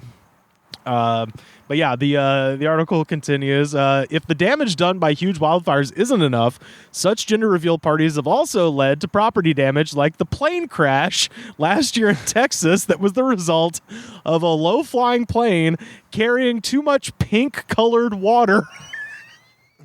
So they were going to fly over the backyard and dump pink water. But they had too much pink water and the plane crashed. They lived. It's fine. The pilot walked away. The passenger broke his arm or something. We're allowed to laugh. They crashed their stupid fucking plane. Would people be able to see that if you drop pink water out of a... Who knows? Why didn't just make a cake? Yeah. Why not? Why just not just tell people, right? Or or don't care, just whatever. Yeah. And then this one, usually on the articles they have little links and you can find out more. This one, I don't know what the hell happened. It said, it mentions the plane crash, and then it says, or the car that burst into powder blue smoke and flames in Australia. So I don't know what that car's ultimate goal was, but something happened there. And then this is real fucking crazy. Last October in Iowa, an idea for a gender reveal party went south when a family unintentionally built a gender reveal pipe bomb that went off and killed their grandma. No. The guy was tinkering. I think he wanted, because what they were saying about the fire that's going on now is that it was some sort of pyrotechnic device that must have fallen over, and I legit think he was trying to build a metal Roman candle that would shoot pink smoke. Yeah. But then he accidentally put a top on it and a fuse in the side and made a pipe bomb. Yeah. And then blew up his house and killed his mom. Yeah. So I just love the phrase, unintentionally built a gender reveal pipe bomb. Fuck it. What a sentence. What a sentence. Cara Vanitas herself has alluded to the overwhelming criticism of the party as systems that uphold gender binary. So, hey, she learned something. As for Cara Vanitas' daughter, the focus of that pinnacle pink cake in 2008, she is, quote, a girl that wears suits. Cara Vanitas wrote. So, so anyway, Los Angeles. I don't know what that means, I think she's trying to say she's gender nonconforming. Cool. Yeah, fucking awesome. Yeah.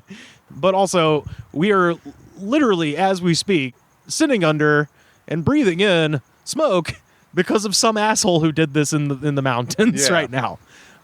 So fuck y'all. I don't know. I said on Twitter, I was like, it's a, gender's a social construct and a nature destruct. Yeah. So that's how I kind of feel about that.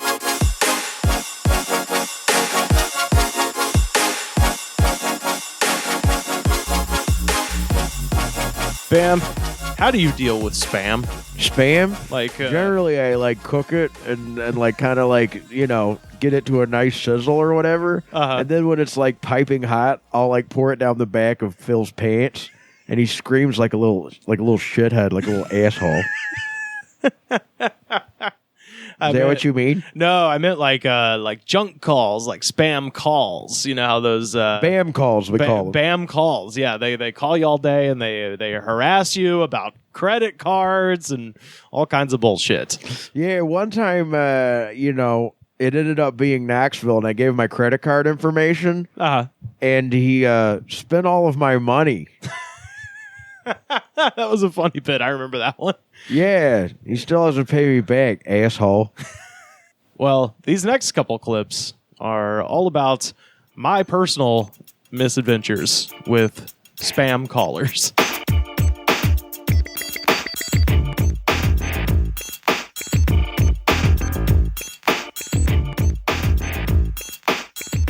Unfortunately, with those automated guys, you can't just do the thing that I like to do with the the Social Security guys or tell me more car insurance guys. With those, you can just hit one and it'll take you to the live operator, and then you can just fuck with them. But with that call, I have to actually sit through the whole thing where he's like, "Would you like to know more?" And you go, "Yes." Oh, yes. Then they send you to the guy. God, yes, I do. So I went all the way to the live guy. I got past the recording. I get to the live guy, and the live guy is like, "Oh, hi.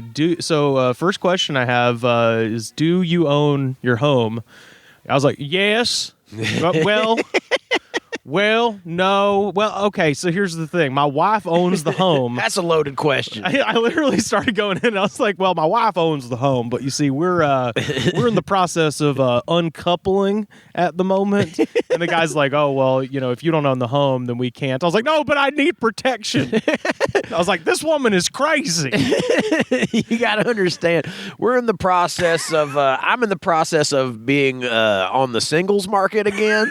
I literally told him, I was like, I need a home security system to keep my wife who owns the home out of the home. I need a security system for all my weights because I'm putting on a lot of muscle because I am ready to fuck again. He was like, I heard him giggle a couple of times when I was like telling him. Yeah, he probably made his day. Yeah. Yeah. But then he was like, I told him, I was like, I just need to keep this woman away from me. He's like, well, sir, if you don't own the home. And normally at that point they just hang up. But this guy just he kept on the line. So I just started that clock. Like, how close to lunch are you? Just run the clock. Oh, yeah. So I just started going like,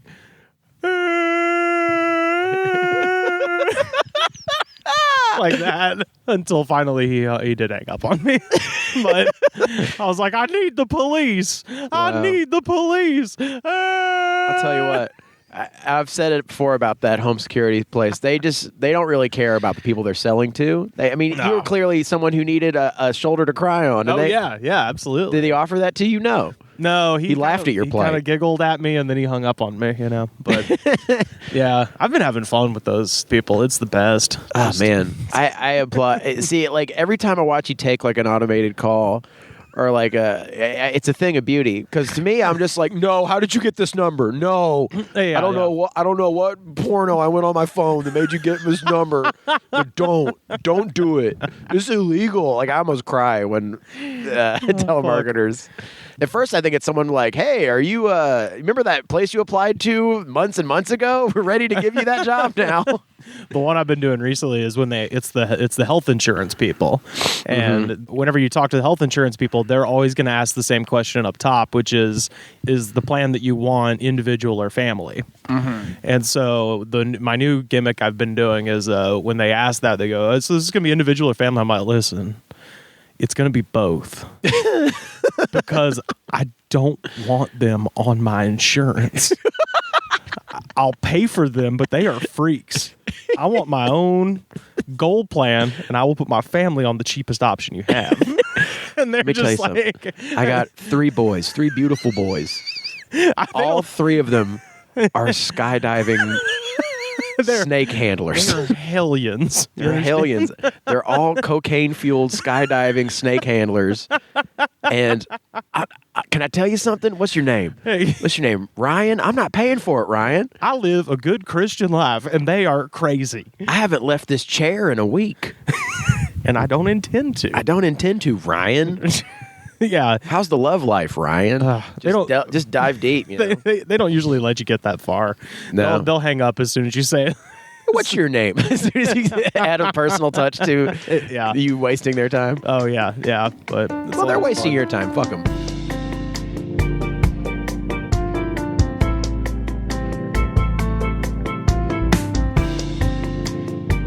you gentlemen both know, one of my favorite things in life is to get spam phone calls. Yeah. And you do love that. And I like to talk to these people. I like to get their whole story. I like to present an entirely phony story about myself, based on the information they're requiring. And today, baby, I just happened to be right next to the recorder when one of them called.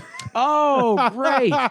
So let's hear it. Now, I want to say before I say this, my whole goal with this is Did you blank out the appropriate legalities, like their name and where? No, they didn't give their name, I don't think. Or maybe he did, but I didn't start recording until right when he got to the can I have the expiration date of your credit card part, which then he asked for the number, and then if you give it to him, then they hang up immediately because they got the only thing they wanted. Yeah. So 6969, right? Yeah. Well, I have a fake credit card number that I give out sometimes just to see. Are you ready? It's 1, 2, 3, 4, 5, 6, 7, 8, 9. Oh no! I went ahead and made it a Visa 4929, and then like the actual What if it was beginning of the somebody's Visa actual credit card number? They have dummy ones online specifically for this. This is such So an there's like a involved way to fuck with this community guy. of psychos who are just like, people- here's what I like to do. I show up at their house and then I touch their privates. What? What the what? What the fuck are you talking about? I'm not.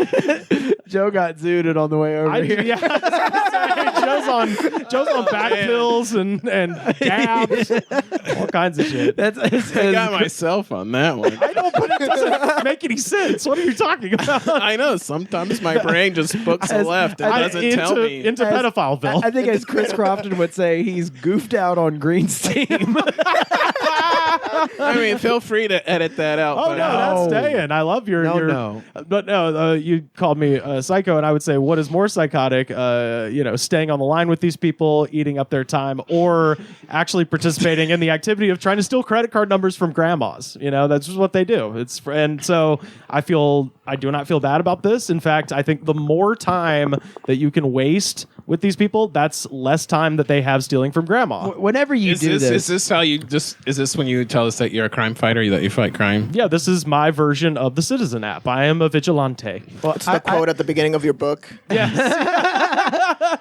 I do prefer you doing this to identity theft. I do. Well, no, this is just like, look, they're going to do this no matter what. They're calling me. There are other options besides identity theft, being a weirdo who fucks with identity theft people. Like, there's other options in life. You can just go to the store. Yeah, but it's not as fun as this. So let's go ahead and play this. And again, my whole goal with this is to waste as much of their time as possible. Okay. So now for the qualification purposes, how much would you say you owe on overall credit card debt? It's kind of a funny story. Okay. So, you don't have to be precise, just a ballpark figure. Well, it's all going to depend on the results of trial by combat that I have coming up with John from American Express. So yeah, so I can understand. So I've got this. They're trying to tell me that I owe them about $5,000. He's trying to move me along. But one of their people kind of got fresh with me, and I talked to his superior, and the superior agreed that if I could best him, that being the initial agent that I talked to in combat, physical combat, that they would then only owe me. I would only owe them.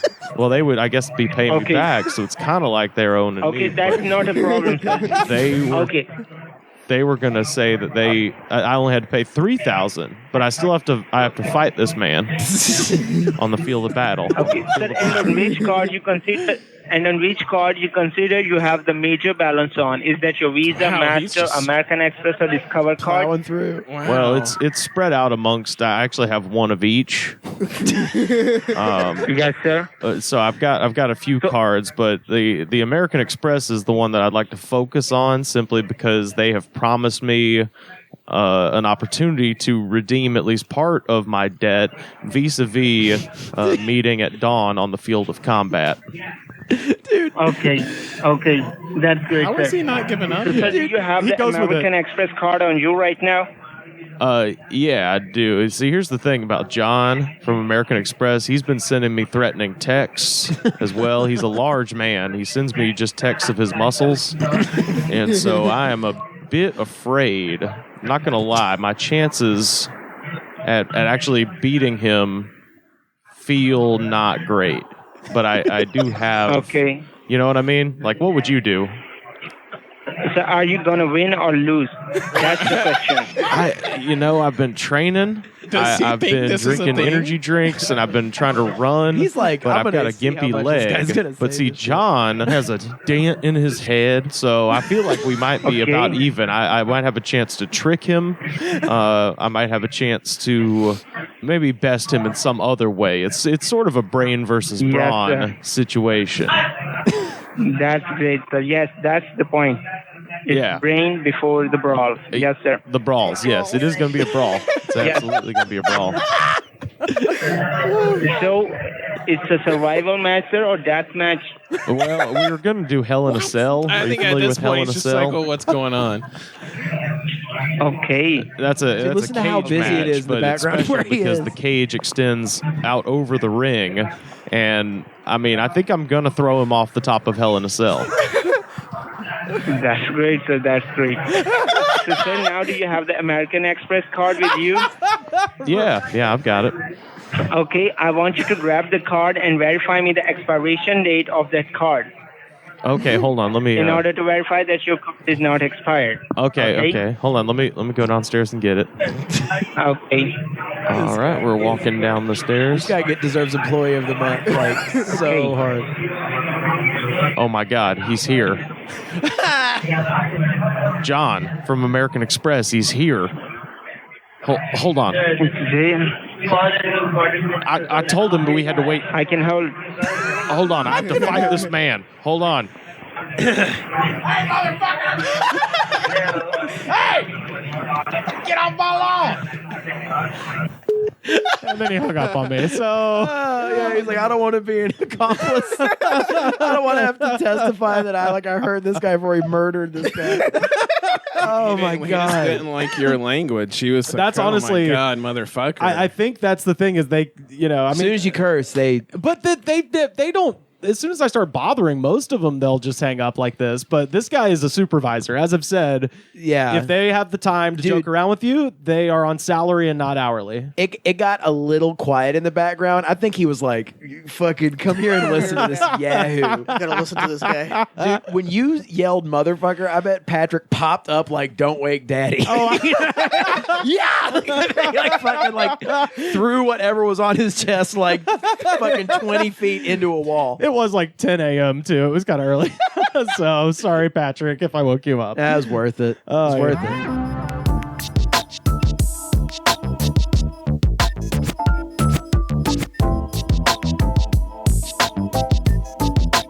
Bam, what was your favorite road trip that you ever went on as a kid with Ape and Phil and your brother, the guy from CKY Margera? Well, I guess it was this one time we went. We actually flew to Hawaii. Oh, okay, yeah, not a road trip, but that's fine. Yeah, whatever you said. And we went to this volcano, right? Active volcano. Yeah. I pulled down my trousers. Yeah. And I presented my ace to the active volcano. To Kilauea. Phil comes running up, being like, "Fucking stop!" Ape screaming her fucking head off. I tripped Phil and he fell in into the volcano. Well, he grabbed a side of the ledge or something, but he almost died. But it was so fucking funny. How old were you at the time? I was 32. Oh, okay. I was going to ask about if you were a certain age, this would be an irrelevant question, but I now have to ask, what was the state of your ass hairs when you presented to the volcano? They were singed. Yeah, that's kind of what I was picturing. They smelled like shit, too. They always do. Oh, yeah, I guess that makes sense. Well, I took a little road trip during the pandemic back to my home state of Alabama and proceeded to do God, 16 weeks or some crazy shit down there. I was down there for like 4 months and did a bunch of episodes. So this is just a little reel of some Alabama stuff that happened of me relaying different Alabama stories to various people on the podcast.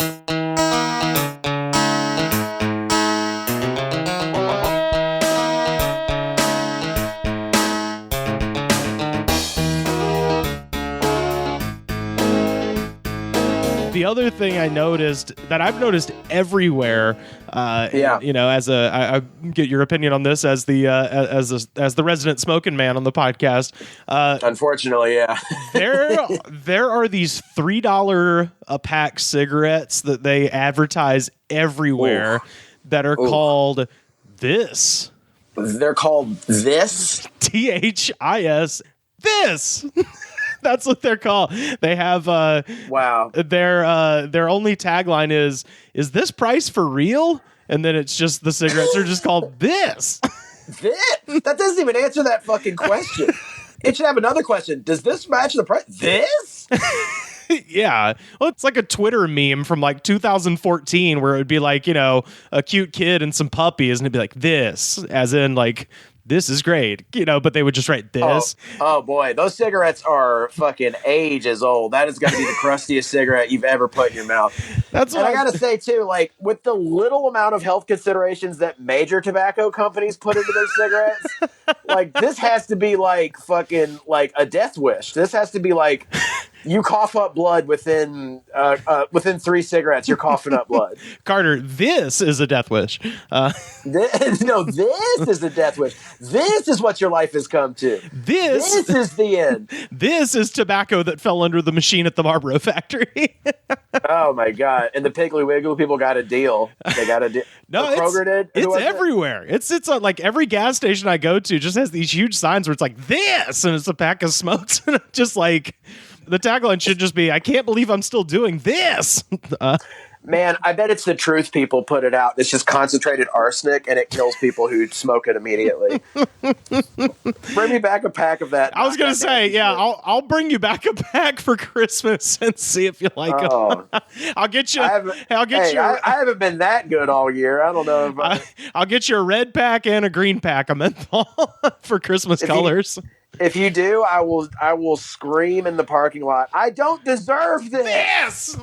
This. Oh man, yeah, that should just crack me up. I keep seeing it everywhere. I'm like, this is a terrible thing to name this product. I think the biggest trash bag in the world is going to be like, you know what? I'm going to opt for the $6 pack of cigarettes as opposed to this. Yeah, exactly. It almost works because it's so much better of a trash name than something like, you know, Gold Coast or Pyramid, because those are at least like striving for some sort of their own thing, maybe. Yeah, like their own kind of like, we have a unique trash flavor that some dirtbags can't get out. If you love fucking prostitutes, you're going to love Gold Coast. But, like, this is just like, I don't know. It's like them just being like, here you go. Yeah, that's exactly what it's. Yeah, here this is. Yeah, it does seem like the generic brand at Target or something like this glass cleaner or whatever. Dude, they must have like those insane pictures on the packs, like they have in Thailand, of like someone with like a hole, like a corpse with a hole cut in their throat. Like this must like do like you will feel your throat opening up by itself. Yeah, it's a picture of a lung tumor with an arrow that just says this. This.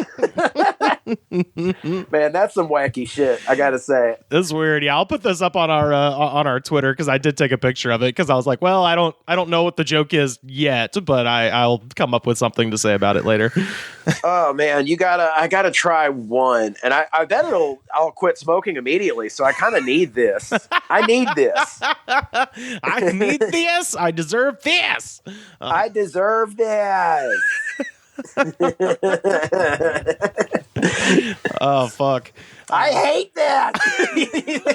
You think they have people in the parking lot yelling, I hate this? Oh god. And people don't know how to help them, you know? They're just like, well, life's fucking hard, you know? No, this.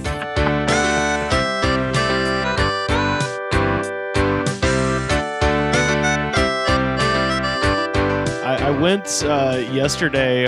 My mom has had kind of like a foot injury a few months back, and so she's trying to slowly rehab the foot. So we've been going on walks every day, and we kind of ran out of places to go in Auburn, and so just about 25 minutes down the road is Columbus, Georgia, which is right on the Alabama-Georgia border, right on the, if you're an Alan Jackson fan, right on the Chattahoochee River. If you're an Alan Jackson fan, you also listen to this podcast, please let us know. But so we literally went way down yonder on the Chattahoochee, and they have a little river walk up there through the downtown area, and it was kind of funny because it was sort of a very strange microcosm of a place like Venice Beach or Coney Island, but because Columbus is way smaller, obviously there was just maybe like 4 people doing weird things on the boardwalk as opposed to hundreds. That's good. That's good. That sounds safer, at least. Yeah, for sure. But there was a guy selling jewelry, and then they have a whitewater area that goes through the middle of downtown Columbus. It's actually the largest urban whitewater rafting course in the world. Basically, wow. It used to be a bunch of, they had the river all dammed up for textile mills, and then all of the mills shut down. So maybe 10 years ago, they blew up all the dams, and so now there's just a bunch of rapids going right through the middle of downtown, which is pretty sweet. But I actually have a friend who worked over in Columbus for a while, and they, as tends to happen with whitewater, people fall out and die, and the problem is, yeah, I mean that does tend to happen. Nobody's like, go swimming there. Yeah. Nobody says that. But the river is the border of Alabama and Georgia, and so when they'd fish people out, there would always be, like, did they die in Alabama? Did they die in Georgia? It was a whole thing. But we live in such a horrible place where that's even a thing that matters. Yeah, they're just like, who has to fill out the paperwork on this one? No, that's literally me. That's literally what my friend was telling me. It's like where she said that she had like the coroner from either one side or the other. I can't remember if she worked in the Georgia side or the Alabama side, but one of the coroners called her and was like, "That's our body," and like. And like wanted it back, and she's like, okay, you can have your corpse, fine.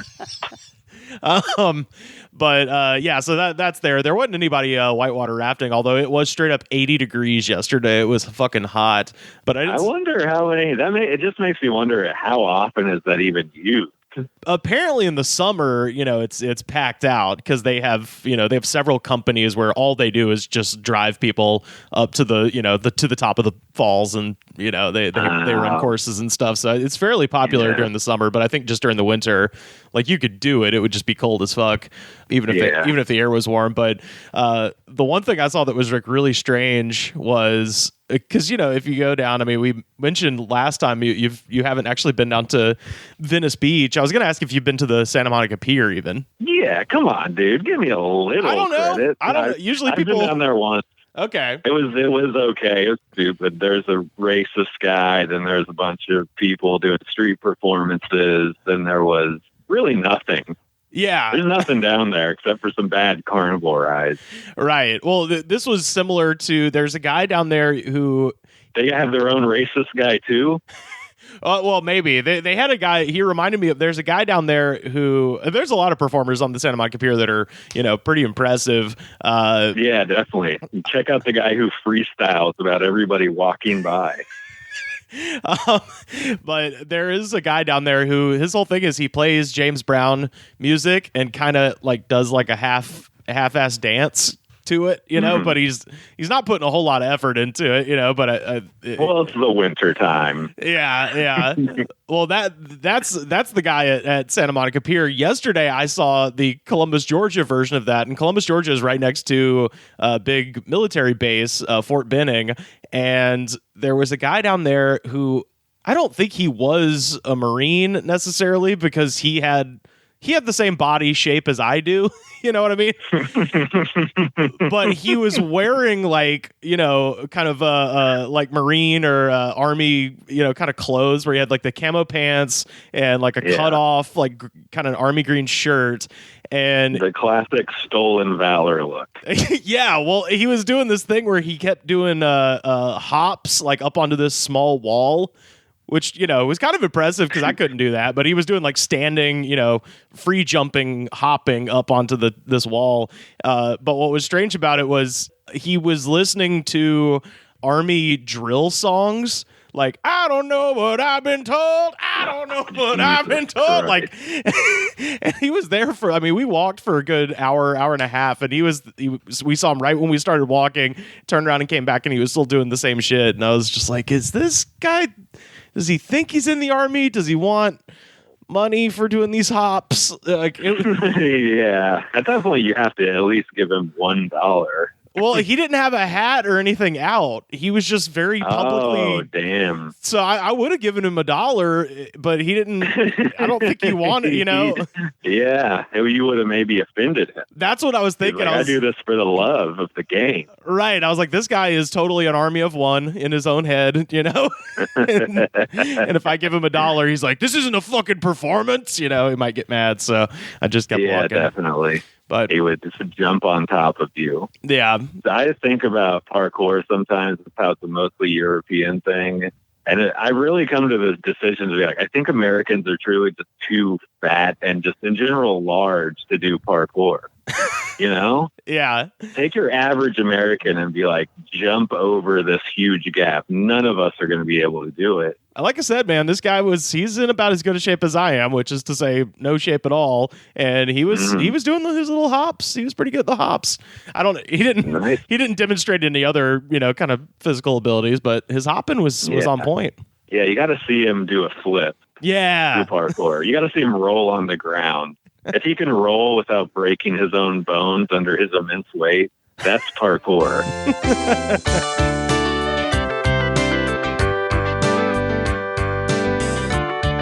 Big news from East Alabama. Opelika, Alabama City Council denied Cracker Barrel an alcohol license this week. Like just that Cracker Barrel or all? Yeah, like Cracker Barrel announced, I think we even, in fact, knowing me and knowing this show, I'm sure I mentioned it on this podcast, that Cracker Barrel announced they were going to start selling alcohol. And specifically, like, they're a breakfast place, and they're like, we want to sell mimosas, which makes so much sense to me. So it makes sense. Yeah, absolutely. But they had never previously sold alcohol. So when they announced it, you know, there was a bit of a scuttlebutt online amongst, you know, the real true deep shithead Republican conservative idiots who were like, you're ruining my family restaurant with your alcohol, you know? Yeah. You think, well, the truth is, like, that was always the great divider too, or the great uniter, I mean. Like George W. Bush, between Republicans and Democrats, is that everyone likes to get fucked up on alcohol. You'd think that they'd be really in favor of this. You know what I think it is? I think it is undercover Cracker Barrel executives that like they're like, look, guys, like, I don't know how much, but we're a family restaurant, and if you want people breaking the chairs and humping the chairs out front, and fucking on the chairs. The big wooden rocking chairs. It's a threat to them. You want to think of your grandma knitting on there. You don't want to think about two drunk people day fucking on a rocking chair. They're doing it on the chairs, but then, you know, somebody's got the checkers rug on the girl's back, and he's playing the guy in checkers while he's doing her from behind. Yeah. I mean, this is what's at stake. American values is what. Although, if everyone is fucking drunk, you are going to sell a lot more of like Lee Greenwood CDs, I think. Absolutely, yeah. They stand to lose nothing by doing this. But I wanted to read. Yeah, this is from the Opelika Auburn News. The Opelika City Council denied a request for an alcohol license for Cracker Barrel on Fox Run Avenue at its Tuesday meeting in a 2-2 vote. So I don't know who breaks the tie if they have like their version of the vice president or something. Maybe it says it later in the ad and I just don't give that much of a shit. But somehow 50-50 it lost. And I just wanted to read this because it's hilarious. With a town that small, they should they shouldn't even have a city council. They should just have someone dubbed king. You know what I mean? Like someone who is like he's beating up everybody else. You know, King Gary. King Gary doth decree that everybody has to suck my dick. I'm not 100% sure if he's still the mayor, but Opelika's mayor used to be a guy named Gary Fuller. And back when I was in college, I got really into, spooky shit. And there's supposed to be one of them haunted roads in Opelika called Double Hill Road that's got a bridge that if you stand at the bridge at midnight and the ghost carriage comes across or some shit, one of those things. But it's not listed on any map as Double Hill Road. It's listed as like County Road 142 or something. But I didn't know that. And this is 2005, so this is kind of the days before Google Maps, and it was hard to find. I emailed Gary Fuller, the mayor of Opelika, to ask him about this haunted road. Really? Yeah, and he emailed me back. So I've always, I'm like, hey man, Gary Fuller, he's all right by me because he actually indulged my spooky question. Yeah, in between kissing babies and shaking hands, he can answer. I mean, he is concerned about the ghost. He's not concerned about it. Yeah, exactly. Well, and what was funny was he told me where it was, the road, and then he ended the email with some really cryptic shit where he goes, the only person who lives on Double Hill Road is Gerald, but I wouldn't necessarily believe anything he tells you. ... His brother Murray has passed. And I was like, dude, you can't answer an email about ghosts with just ... His brother Murray has passed and not expect me to have to ask you 1,000 more fucking questions. And Gerald hasn't been there for 30 years. So I don't know if he was involved. Maybe the mayor is the tiebreaker. Hell, maybe Gary Fuller's the bad guy here, and I just didn't know it. But smooth talking Gary Fuller. Who knows? Like I said, if somebody, I know we got listeners in Opelika. Who's the mayor of your fucking town? Tell me. I'm not looking it up. The head of the Chamber of Commerce in this article, he is saying of Cracker Barrel, quote, they're adding mimosas and coffee type beverages to the menu, not necessarily changing their culture to create a late night environment or anything like that. Which all of a sudden I was like, dude, I want that. Like, it's like Club CB, and they fucking clear out the tables and just turn it into a booty club. I mean, like they did like a trial run of this when we went to Cracker Barrel for the show. I remember there was a guy in the bathroom. And he was setting up jizz rags, and he's like, you're going to want to leave at 8. Bad things happen. Yeah, it was Teddy Ruxpin was actually setting it up. This is the guy who was leading the fight against it. Council members like Ward 3's Robert Lofton said they thought that serving alcohol at Cracker Barrel went against its reputation as a family restaurant. Quote, the reservation I have is that Cracker Barrel is a family-type restaurant where people go.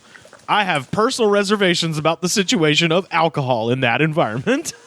Which, to what you were saying, what the fuck does he think is going to happen at Cracker Barrel? They close at 9 p.m. I mean, I don't know if my family is unique in this regard, but every family occasion in the South, to my knowledge, is doused in alcohol. So yeah, it feels like it would be more of a family situation if there were just tons of booze just around. I would just like it if that guy was right and they did allow alcohol, and the next time you went to Cracker Barrel, it was just like it was like the beginning of Tombstone. There was just a guy being thrown out the front door and shit, and just people brawling. Yeah. Oh, okay. The end of the article says if it's a tie, it doesn't pass. Damn, that's not fair. They should have a tiebreaker. What the fuck? These towns really do like force you to move. Yeah, I know. You know what I mean? Like, you can't have alcohol at the Cracker Barrel. It really is like your hand is forced. Like, it's not like you're not even brave for moving away. No. It's just the logical thing to do.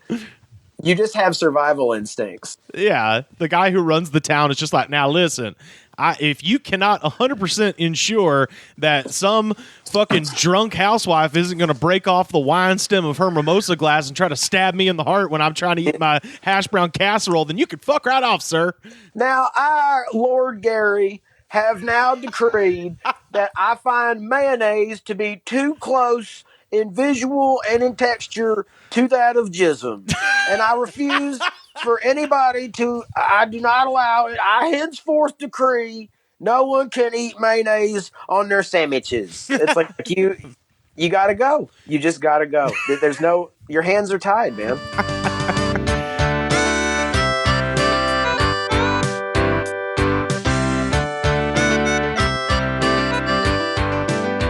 My mom is an estate sale broker, so she works at, basically if someone dies, their kids come in the house and they take all the shit that they want, and then my mom will come in and price everything out and sell the rest and take a big cut. And that's right. That's been her business for, going on, 40 years at this point. And so, and during COVID, she's been, she's spent this, the past, since the internet basically came out, accruing like an email list. So COVID actually has been pretty easy for her, where it's just a matter of emailing clients and then setting up a schedule. So only one person at a time is looking at the estate sale and shit like that. And so she's running a sale at the moment, and it's at this ridiculously bougie house that has like 3 fountains in the front of it. Shit, it's like this awful McMansion of just, this is like prime example of why you don't give rednecks money. Right. Like when you walk in, they have a quote unquote like a wine cellar that is actually just like it looks like a wine jail. Like it's like a closet that has like a wrought iron gate with grapes on it, I guess to indicate that it's for wine. But we could send our kid to college, but we want to get a jet ski. That kind of shit. But it literally looks like, someplace that like, it looks like the Pirates of the Caribbean line that you stand in to get on the ride, where it's like a guy in jail, like, let me out, the sea is calling me, but upstairs they have all of these ridiculous Eagle statues because they're Auburn fans, but they're like these pieces of art, I guess, that they probably legitimately paid thousands of dollars for. But it looks just ridiculous in the context of like a McMansion, where there's just these huge fucking statues of eagles everywhere. It just like doesn't. It's crazy. It literally is like these people have too much money. I definitely know people in Alabama who have so much fucking, and they have money. Yeah. And they have nice houses, and they don't, like, someone clearly set up their living room and dining room and shit. Like, when they moved in, they never touch it. They just spend time in the man cave, and it's adorned with so much fucking Alabama shit. It looks like they had a kid who played for them that died.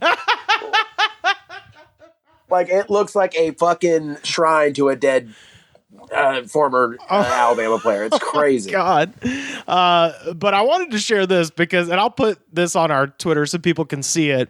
One of the eagle statues was mounted on the wall, and the eagle is like got its wings all the way spread out and is flying like kind of, I guess, parallel to the wall. So it seems to be kind of vertical. And all of these pieces, when you buy them, I assume probably come with like a plaque like this. But it's meant if you've got this thing sitting up in a store somewhere, then you would keep this plaque on there, or in a museum or something.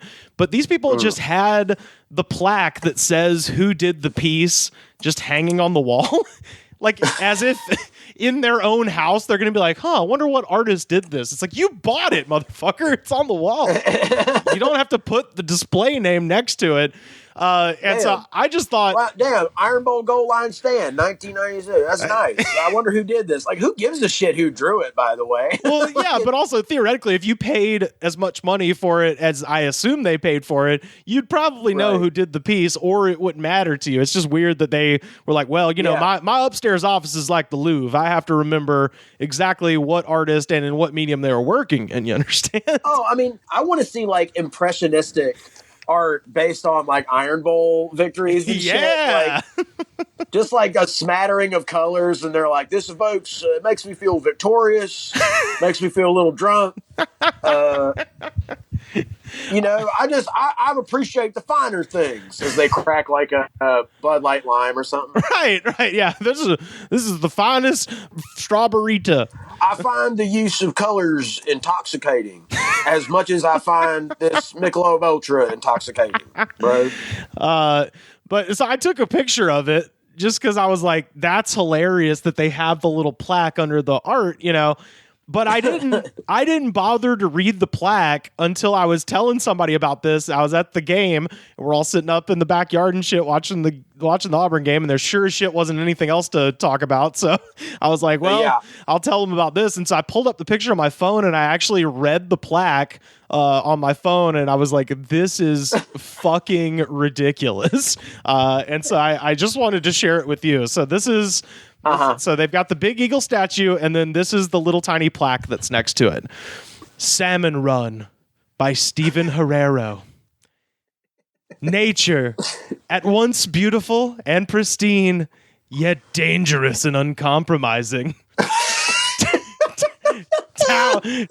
Towering mountain. This is like a classic case of someone who needed to move out of the South.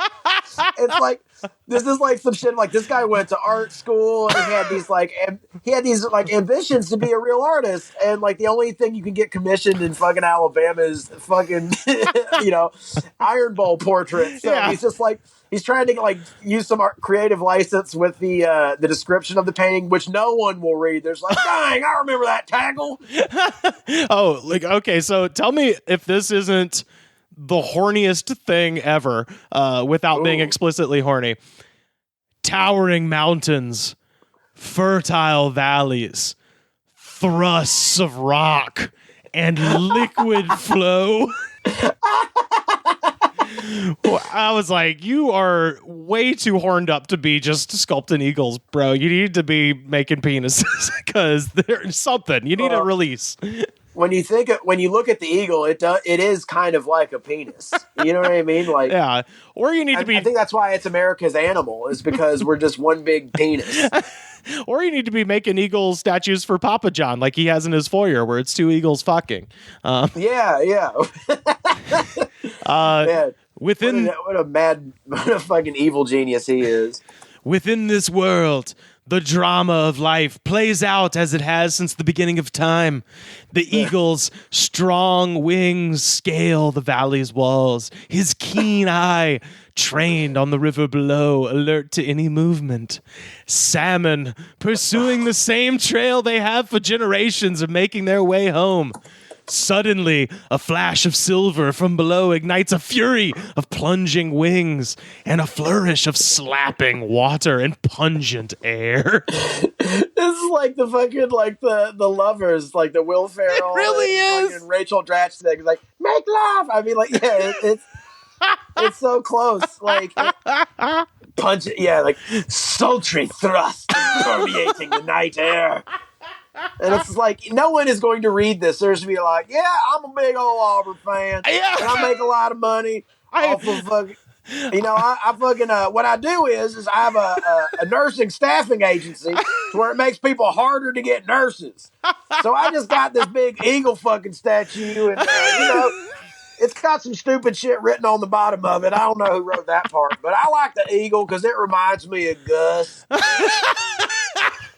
It just reminds me of Gus. And it reminds me of Cam a little bit, too, when I think about it. In the middle of the night, when I'm watching it, looking at it with my smoking jacket, and I'm smoking a Marlboro Red. And I'm smoking a this. Yeah, I'm smoking a this. And I'm looking at it, I just think, I wonder what Cam's doing. You know what I mean? And then the last thing, salmon and eagle are gone into the brilliant rhythm of the day. Oh my God, dude. I was reading that off my phone, losing my fucking mind. I was like, I can't believe, because I just took the picture, just like, ho hum, click, this is kind of funny. I'll think of something to say on Instagram later. And then, goddamn, it was just the horniest thing I've read. And I guarantee you, like you mentioned, I am the first person to read this paragraph since it was typed out by whoever typed it.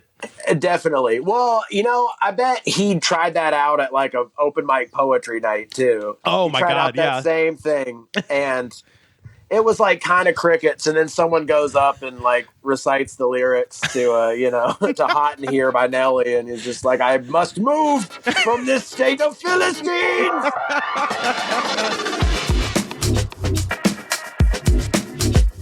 Bam, how are you as a student? I got most likely to end up in jail. Does 75 stints in rehab count as jail? Not technically. Mm-hmm. So they're still assholes and dicks for saying that, but they call that the cuckoo's nest loophole. Right? Yeah, loophole. Yeah. Fucking teachers tend to give you a hard time for the rest of the year when you set off dynamite in their cars. Oh yeah, that's a big no-no in Eastern Pennsylvania. But what was funny is I lit the fuse of the dynamite with a sparkler that was sticking out of my pee hole. That's impressive. That seems right. That seems painful. Like even if the sparks don't touch your genitals, that sucks. A janitor told me I had potential. You never forget those people that believe in you. You know, it's like, yeah. It's like Stand and Deliver, Goodwill Hunting, the janitor that told you that based on your ability to light dynamite with a sparkler sticking out of your urethra, you had potential. Bam, and he was right. Fucking A right, he was. Yeah, you were in 3.7 movies about it. Technically, if you add up all the 0.5s, it's like 6 movies. I was going to say, yeah, if you add up all the 0.5s, you were in fact in 4 Jackass movies easily. Yeah, so fuck you, Tremaine. I was already in it, dick. I'm gonna kill you.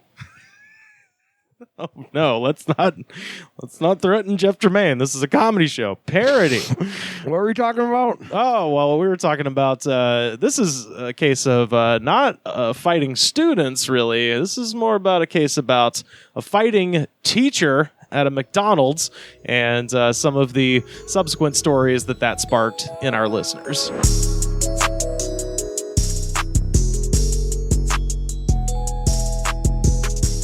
I got one last story here to share with you, Sam. This is from Bartow, Florida.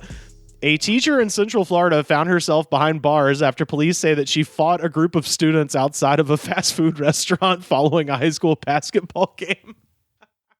Damn, respect. Dude, this is so cool. I'm not going to lie. This sounds awesome. NBC affiliate WFLA TV reports that the incident took place Friday in Bartow, where a group of students were involved in an altercation at the game. Afterwards, the group went to an area McDonald's to eat. At the restaurant, I'm going to try to say this correctly, Liquindea Clark, a teacher in Polk County and the mother of another teen who was allegedly involved in the first altercation, approached the group and began arguing with them. Clark was removed from the restaurant, but waited in the parking lot and allegedly began to physically fight the group. Police say that Clark struck one student in the face, ripped her wig off, and struck another student in the head. Damn, she got her wig snatched by a fucking teacher. Yeah, by a teacher. Yeah. Witnesses called police, who arrived and arrested Clark. She faces charges of child abuse in the case. Officials have not said if she will be suspended from her teaching position. I bet she will. What do you bet? I mean, in theory, legally she should, but I don't think morally she should. Oh, no. I just think this is great. I mean, look, this is the most extreme version of, did you ever, see, I don't know, you grew up in Austin, which is way bigger than Auburn, but, did you ever see, a teacher, buying beer at a grocery store or something where you're like, ooh, they're a real person? Okay. Nah, not really. That was the thing, because my town was so fucking small and everybody just goes to the one grocery store. So, you'd see oh, there's Mr. Thompson. He's buying a 6-pack of Heineken. Oh, but it's this reminder. It's oh, he's a real person kind of a thing. And this is. If I ever saw a teacher, they were just seeming like a teacher. They're still just dressed in their school clothes, at the grocery store. Yeah. Buying healthy food. But this is the most extreme version of that, where it's just this reminder of oh, she'll fuck you up. Fuck around and find out with Miss Clark. Yeah, well, that's the funny thing about this is she may have got arrested, but that kid is never going to live this down. No, dude, ever. You're done. You're done. You got your ass kicked by the English teacher. That's awesome. Yeah, at McDonald's, too. You got your off of school grounds. You got your wig, literally got your wig snatched by Miss Clark. Yeah.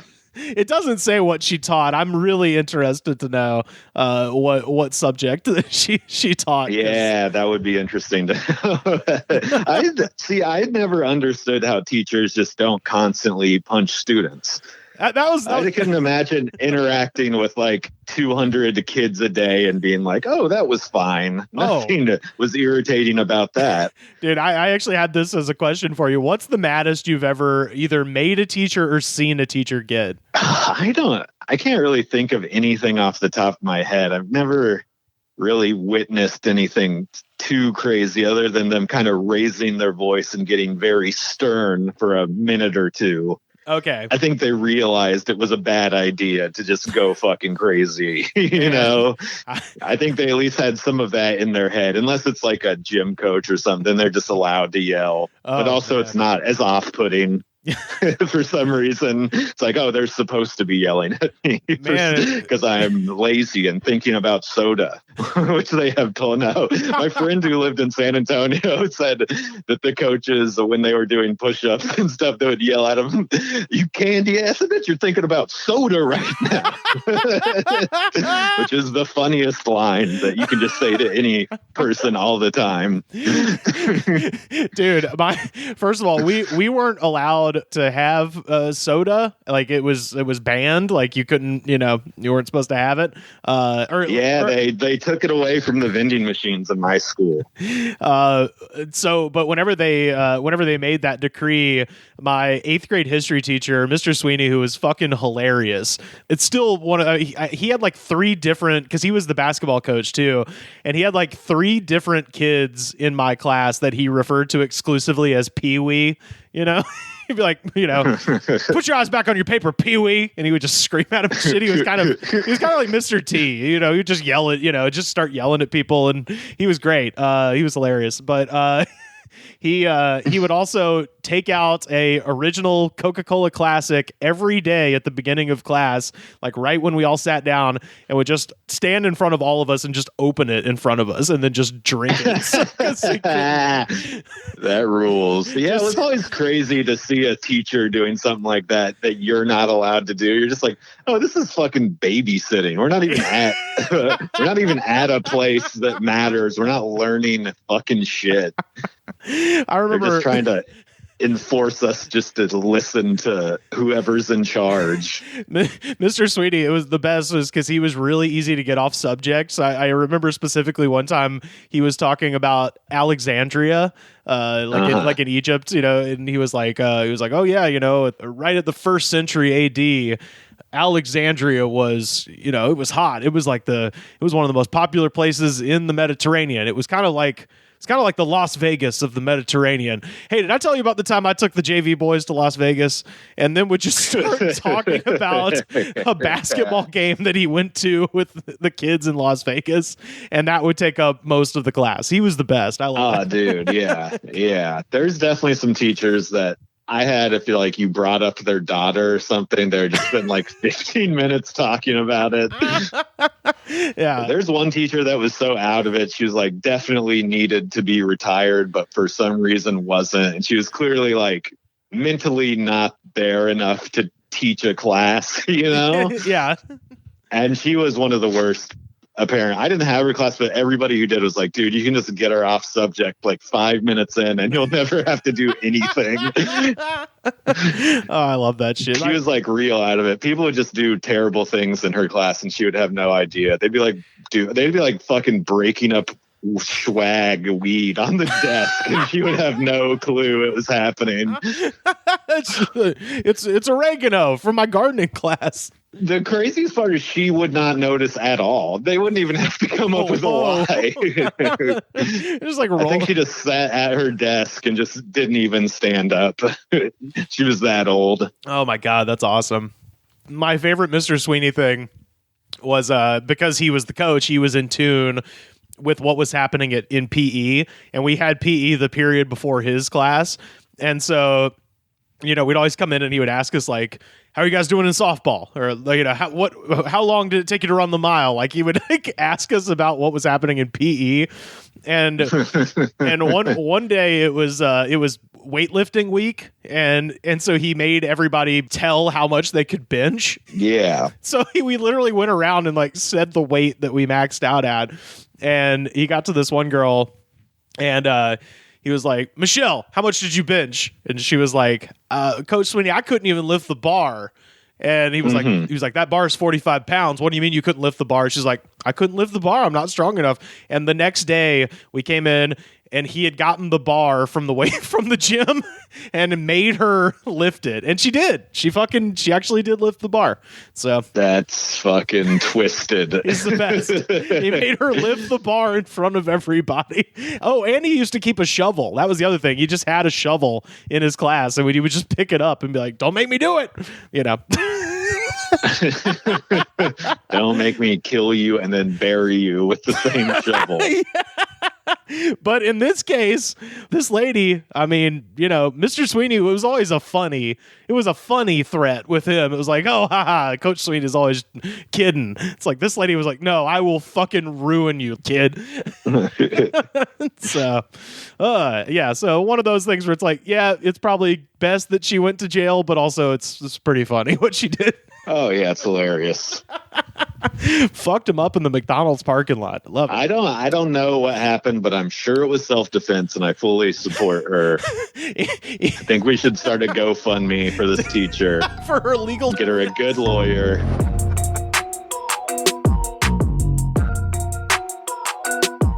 You know, I posed the question to you, and then I decided to pose the question to everybody who follows us on Twitter @TheGoodsPod, and we got back some absolutely fucking tremendous responses. If you want to go through them with me. That's a great part about public schools is almost anybody can be a teacher. Well, that's a perfect tee up to the first one here. @Contrarian. As a teacher myself, all I will say is that every day I don't leave work in handcuffs is a dadgum miracle. Yeah. As a kid, you're like, yeah, whatever, you're a teacher. But as an adult, you're just like, holy fucking shit. How could you stand to do that for 1 second? Fucking heroes, man. Absolutely. @Mampers84. This is our buddy Paul who listens in the UK, keeping track of our energy drink stats out there. He says, I do remember in music class, the teacher went into the practice room, leaving the key on the table. That was a mistake since one student locked her in. She was fucking furious. Also in high school, our chemistry teacher went apoplectic when someone was squirting acid. Whoa, yeah, that's not... I could see why you would get mad about that. I could see why you'd get mad about both of those things, being imprisoned in your own classroom and then also someone squirting acid. Also, when they said that, I am just picturing the xenomorph from Alien. It's like, sit down! Of course. What other... You don't want to picture the boring acids. No. You want melting steel kinds. Yeah. Oh, I'm sure it's just like, you know, highly diluted hydrochloric acid to test for, you know, calcite or whatever. But no, it's way funnier if it's fucking flesh-eating battery acid or whatever. Now that I think about it, the angriest that I can recall seeing a teacher, it was a band teacher who just would occasionally just have an outburst of just getting really fucking serious with the kids for like a minute, and then it would just carry over through the rest of the class, you know. What did you play in band? I didn't know you were in band. Oh, I was in orchestra at first. I played the stand-up bass, and then I could be in jazz band because of that. Holy shit, dude. I had no idea. Wow. Okay. Yeah, give me a stand-up bass, and I'll play it at a 6th grade level. You play with the bow and everything? Yeah, nice. The bow sucks, though. Yeah. The bow's for geeks. You play slap bass, you play in Good Times and shit. Yeah, of course. @Tubbs McGruff. So I had a lame geometry teacher, and I used to fuck with him in little ways, but the maddest I ever seen him get was at my friend in the class who was strung out in there half the time. One day, the guy tried to relate to the class and tell us something personal about him. He sat down and tried to tell us about how when he was a kid, his dad left his family, and he was getting really earnest. And then my friend looked at him and said, "Oh God, that's terrible. He left? Where did he go?" The teacher got so mad, and this is creepy as shit. The teacher got so mad, he didn't even yell. He just whispered, "Get out. Get out," multiple times until he left and my friend was transferred out of the class. Whoa, damn. He broke that teacher's soul. That's a level of pissed. I don't think I've ever gotten that mad, you know, to where you go past yelling and you're just, get out. it. Yeah. I mean, it's because you don't have like a weird anger problem / mental disorder that causes people to do that. That's like, it's such like Walter White fucking shit. Just, I'm the one who knocks. Like, it's not normal. Yeah, not at all. At Piccolope says, 8th grade, a science teacher had us dip our hands in soapy methane and light our hand on fire. It's supposed to be harmless, but I freaked out because I was a child and on fire, and I shook my hand, sending flaming bubbles all across the classroom. There's so many things wrong with this. That's the craziest shit. Because, all right, do you remember this? Where did this happen? What fucking... This was not in America, was it? This is Lawsuit City. I don't know. I mean, this sounds like something that would happen in some... I don't know. I don't even fucking know. It's just such a stark image, especially the flaming bubbles. That's just some shit I've never seen before. Kids are going to learn today by doing some good old-fashioned self-harm. Dude, what this reminds like the teacher, we were talking about teachers who hate their class earlier. It's like, that's the thing a teacher does to get back at their students. Like, all right, we're lighting yourselves on fire today. It's technically not my fault. You're doing it. I was wondering, do you remember, I mean, I'm sure it existed before this, but do you remember when hand sanitizer became like a thing that parents started clipping to their kids' backpacks, like in 7th or 8th grade? And there were those kids who would fucking like pour it in their hand and light their hand on fire for a second. In my school, the Axe body spray was more popular for starting fires. But yeah, I know what you're talking about. Oh, okay. Yeah. Well, I remember being in gym with this kid who was still one of the stupidest things ever. He fucking lit his shoes on fire. I guess to like emulate NBA Jam or something. Like he was like running around the gym. He'd put a bunch of hand sanitizer on his new like sneakers and was like, check it out. And then they remained on fire and he had to like peel them off his foot and like hurl them before they like seared his flesh and shit like that. But they burned a bunch of hair off his legs and shit. Fucking hilarious. Yeah. Shoes are not meant to be on fire. No, but I also just love that in this story, it's the teacher who's like, dude, we're going to do some cool shit. We're going to light your hands on fire with methane. Yeah, that's so insane. That is literally child abuse. And he's getting paid for it. Well, he was getting paid for it. Listen to the last sentence of this tweet. He was later fired for drinking in the parking lot at lunch. So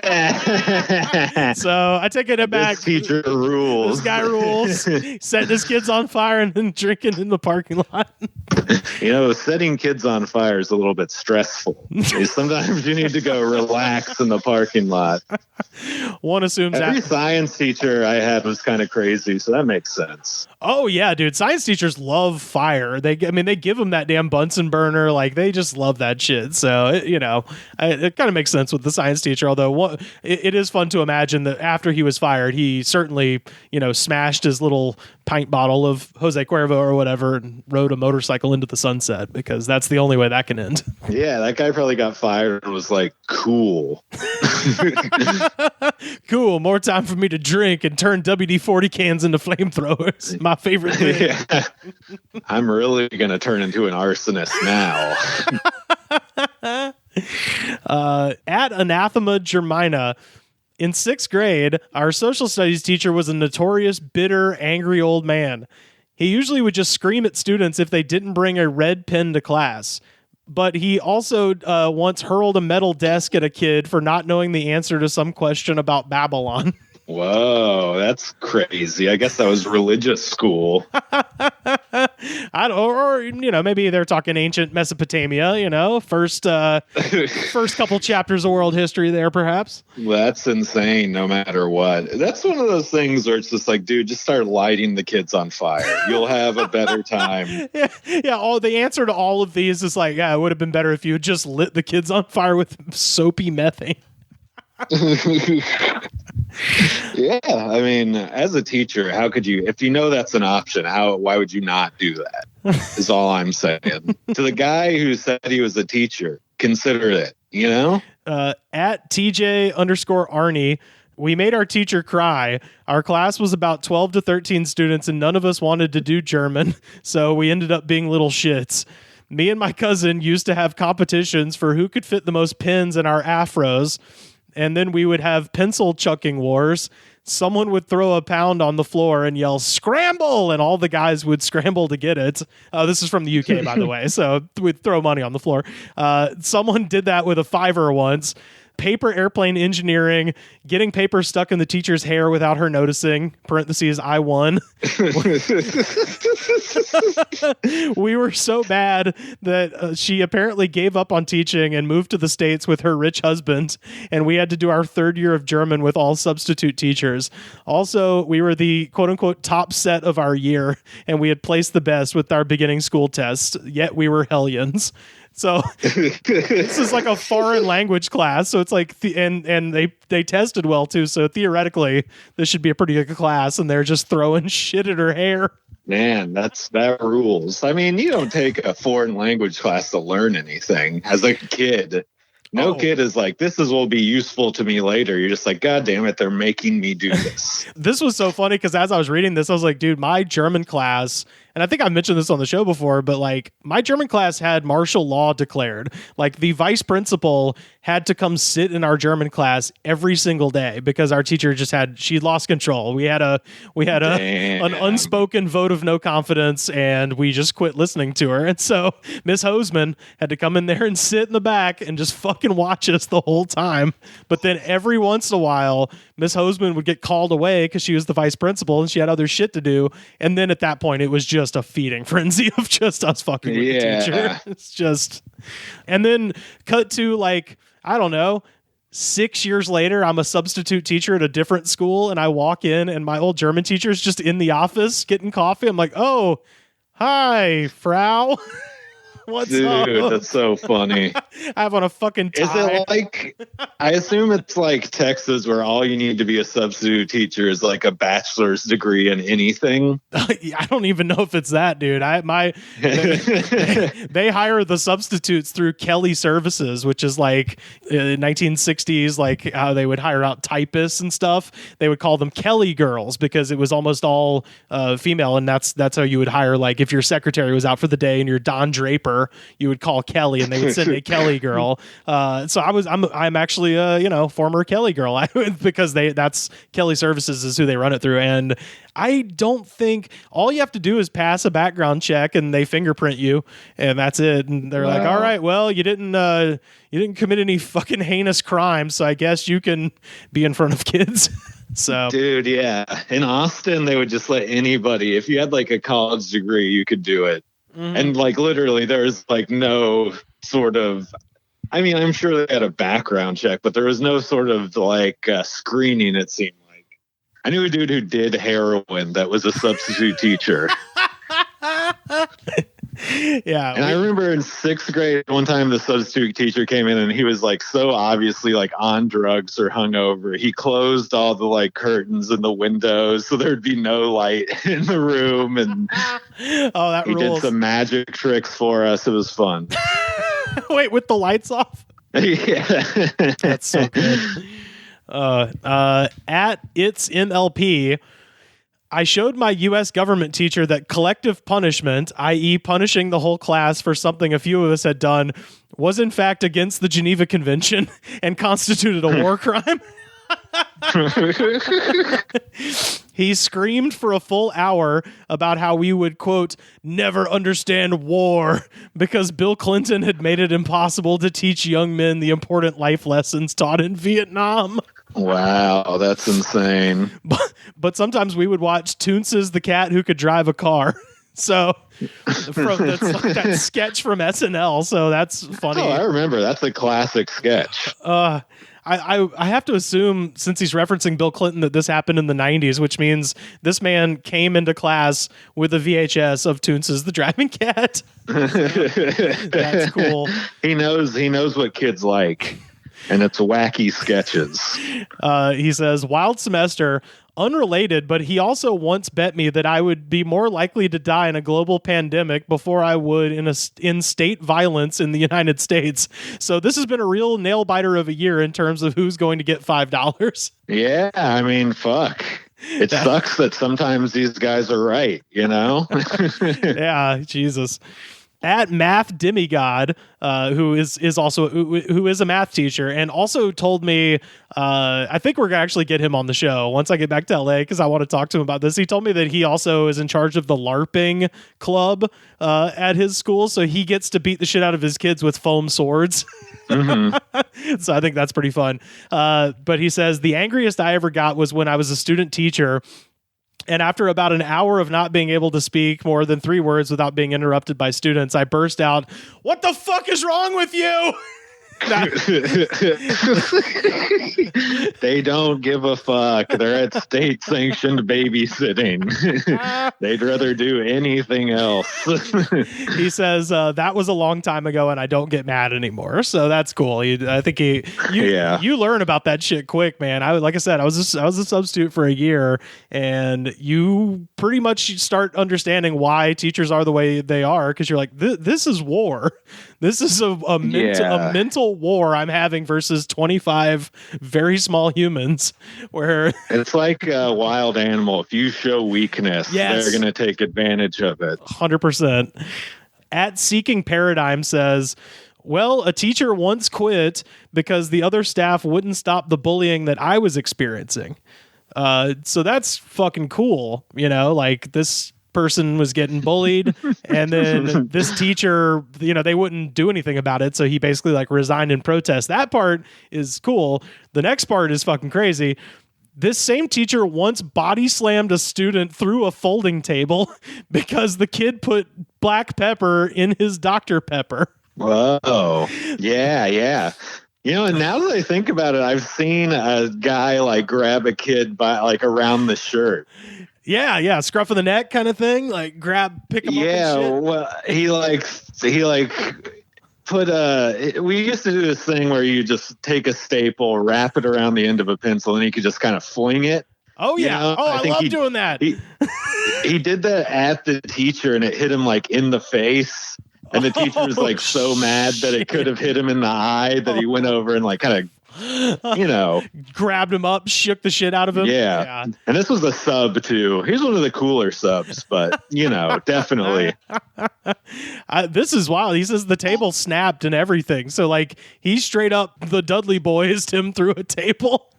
Damn, that's tight. And then also he says, oh, and he also tried to stab a kid in the eye with an eyeliner thingy brush. Oh, this guy is fucking, he was drinking in the parking lot for sure.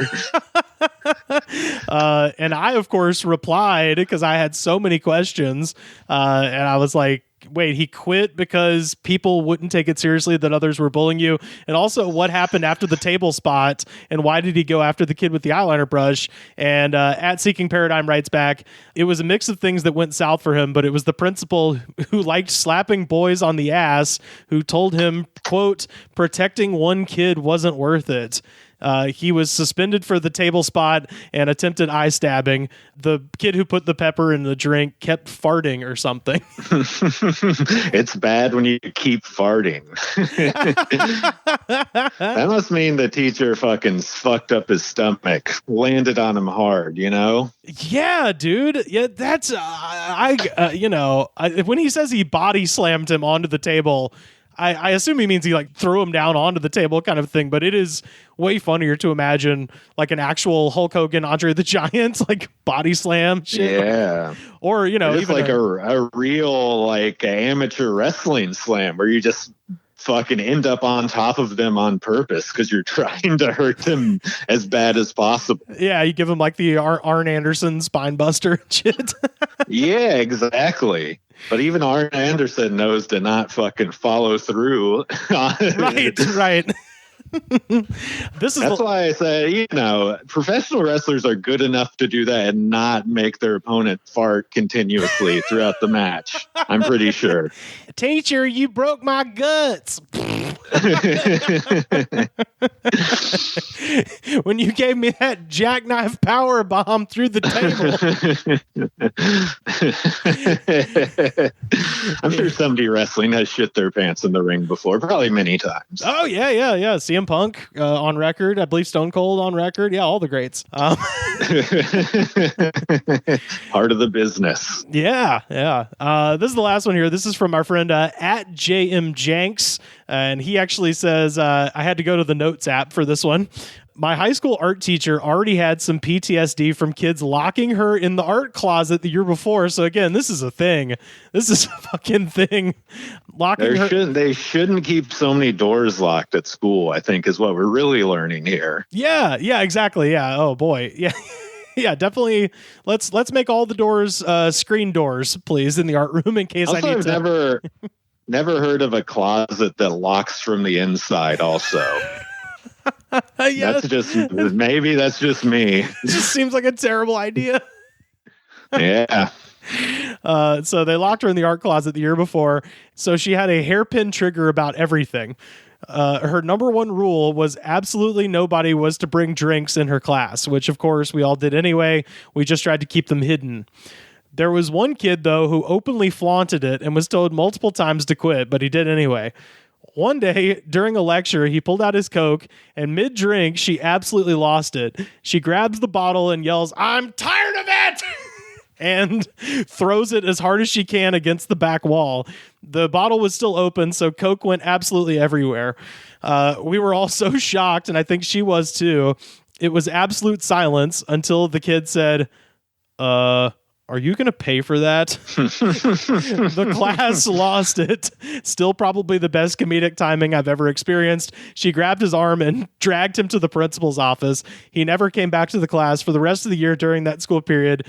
He spent it with the vice principal doing shit around the school. What an absolute legend he was. Yeah, that rules. He was so cool that he didn't have to go to that class anymore. Dude, that's, first of all, hilarious. Fucking hilarious that this kid is being dragged around by the vice principal everywhere.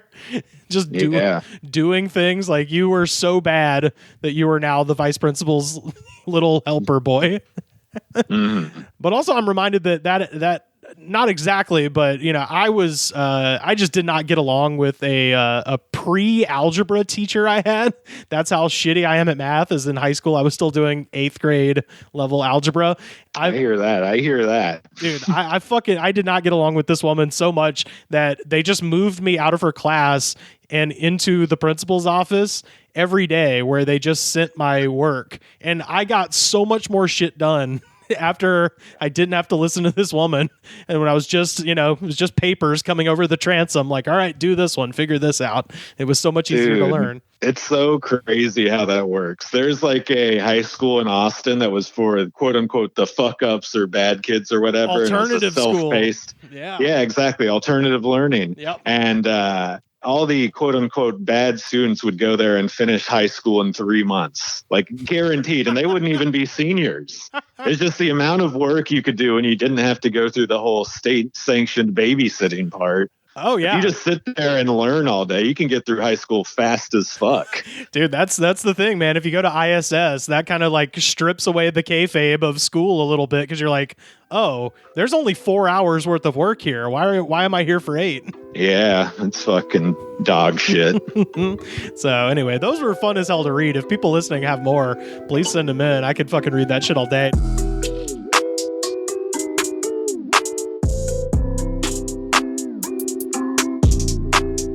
This is from our friend of the show, at Brody Trotter.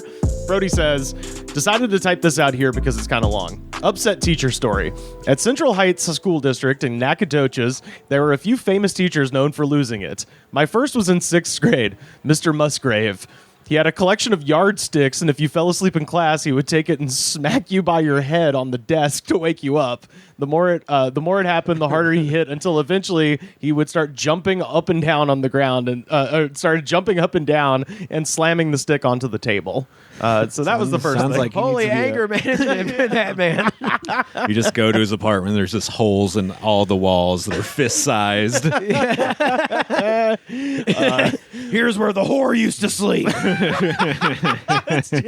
He has a yardstick next to his bed. Wake up, honey. Gotta tell you what Dylan did today. I'm pissed. These little fucks don't care about the Civil War. Yeah, try to be a more engaging teacher, maybe. Yeah. His name is K.C. Musgrave. One day, a kid yelled at Mr. Musgraves and then ran out of the class. He chased him outside and yelled, "You forgot this!" And he threw his backpack at him. It smashed to the ground, destroying the PlayStation that was inside the backpack. Well, why did the kid bring his PlayStation? I mean, that's the kid's. That's on you. Hopefully, That's on he you, was dude. bringing it to his friend's house. Yeah, that is not on him. I hate you guys. Guys. You just turned anti-gamer so quick on me. yeah. Hey, I'm a fucking gamer. I was you playing guys goddamn Redneck Rampage on my computer today. That game sucks. It sucks so bad, but it has a great soundtrack. But it sucks so bad. Carter stays playing Duke Nukem ripoffs, baby. Dude, I played Doom ripoffs on. I'm gonna shoot up a school. Can't wait till COVID restrictions are. Yeah, this isn't. I can't wait till I'm fully vaccinated. This isn't admissible in court. Anyways, Brody says another teacher was Mr. Cantwell. He was known for being against chewing gum in class, and when he caught you, he would make you take the gum and place it on the end of your nose. My gum of choice, Big Red, and yes, it would blister my nose when left there all class. I think people like to test this guy. Everyone's like waiting for him to be like, put it on your nose. Also, do kids know they can just not do that? and he can't do anything about it. I was going to say, if you don't do that. Swallow the gum. What do you? Or just put it into the trash can or anything. It's like, please put your hand in my mouth and get fired in 5 seconds. Yeah, you do it. Yeah, please. I can't reach. I'm tired. And this is classic, and I can't believe this hasn't come up. One day we were shooting paper wasps across the room. You remember that shit? No. What's so you wasp? basically just take a piece of paper and fold it very, very tightly, and then bend it around a rubber band, and then I didn't know that was called wasp. Yeah, paper wasp, because when it hits you, it fucking stings. We called those paper bullets in Texas. There we go. I didn't know those had a name. We called them that seldomly. Well, this is in Texas too. So one day we were shooting paper wasps across the room while he was grading papers. One landed on his desk, and he asked whose it was, and we all pointed to a guy who was asleep in the front of the class. He stood up, grabbing a rubber band from the desk, and walked over and said, "You know, I used to be pretty good with one of these."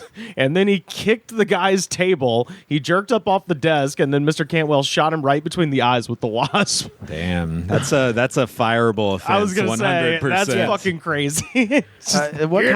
What kind of depressed alcoholic principal is this? He's just like, I don't know. They were probably being little bastards anyway. Did I tell you about the time I saw a guy? They used to do the same thing, but with pencils and staples. Yeah, oh yeah, you fold the staple into a square, and then you fucking can fling it on a pencil. A guy did that one time to a sub, and it hit him like right under the eye, and he freaked out. Grabbed the kid by his shirt, like jerked him out of the desk, took him into the hallway. But at that point, the kid was also like, "Yeah, I fucked up. This was a bad idea." Yeah. Went from boredom to panic really quick. Yeah, to like, a piece of paper wound up on my desk. I'm going to commit assault. You guys will appreciate this. Other than that, we caused a substitute once to quit our school because we were always messing with her, including the classic sign-in sheet Mike Jones, and then yelling who when she called the name. Sure. Adding... Boy, that brings you back to a time, doesn't it? I know. It places you directly in 2003. Yep. And also, this is also some uniquely, kind of rural shit here. And sliding a couple live chickens into the classroom while she was subbing as an ag teacher. So sliding a couple of live chickens. Yeah. So she's like under a trench coat. Like what did he? Probably just slip them through the door. I guess just take them and just put them in through the door.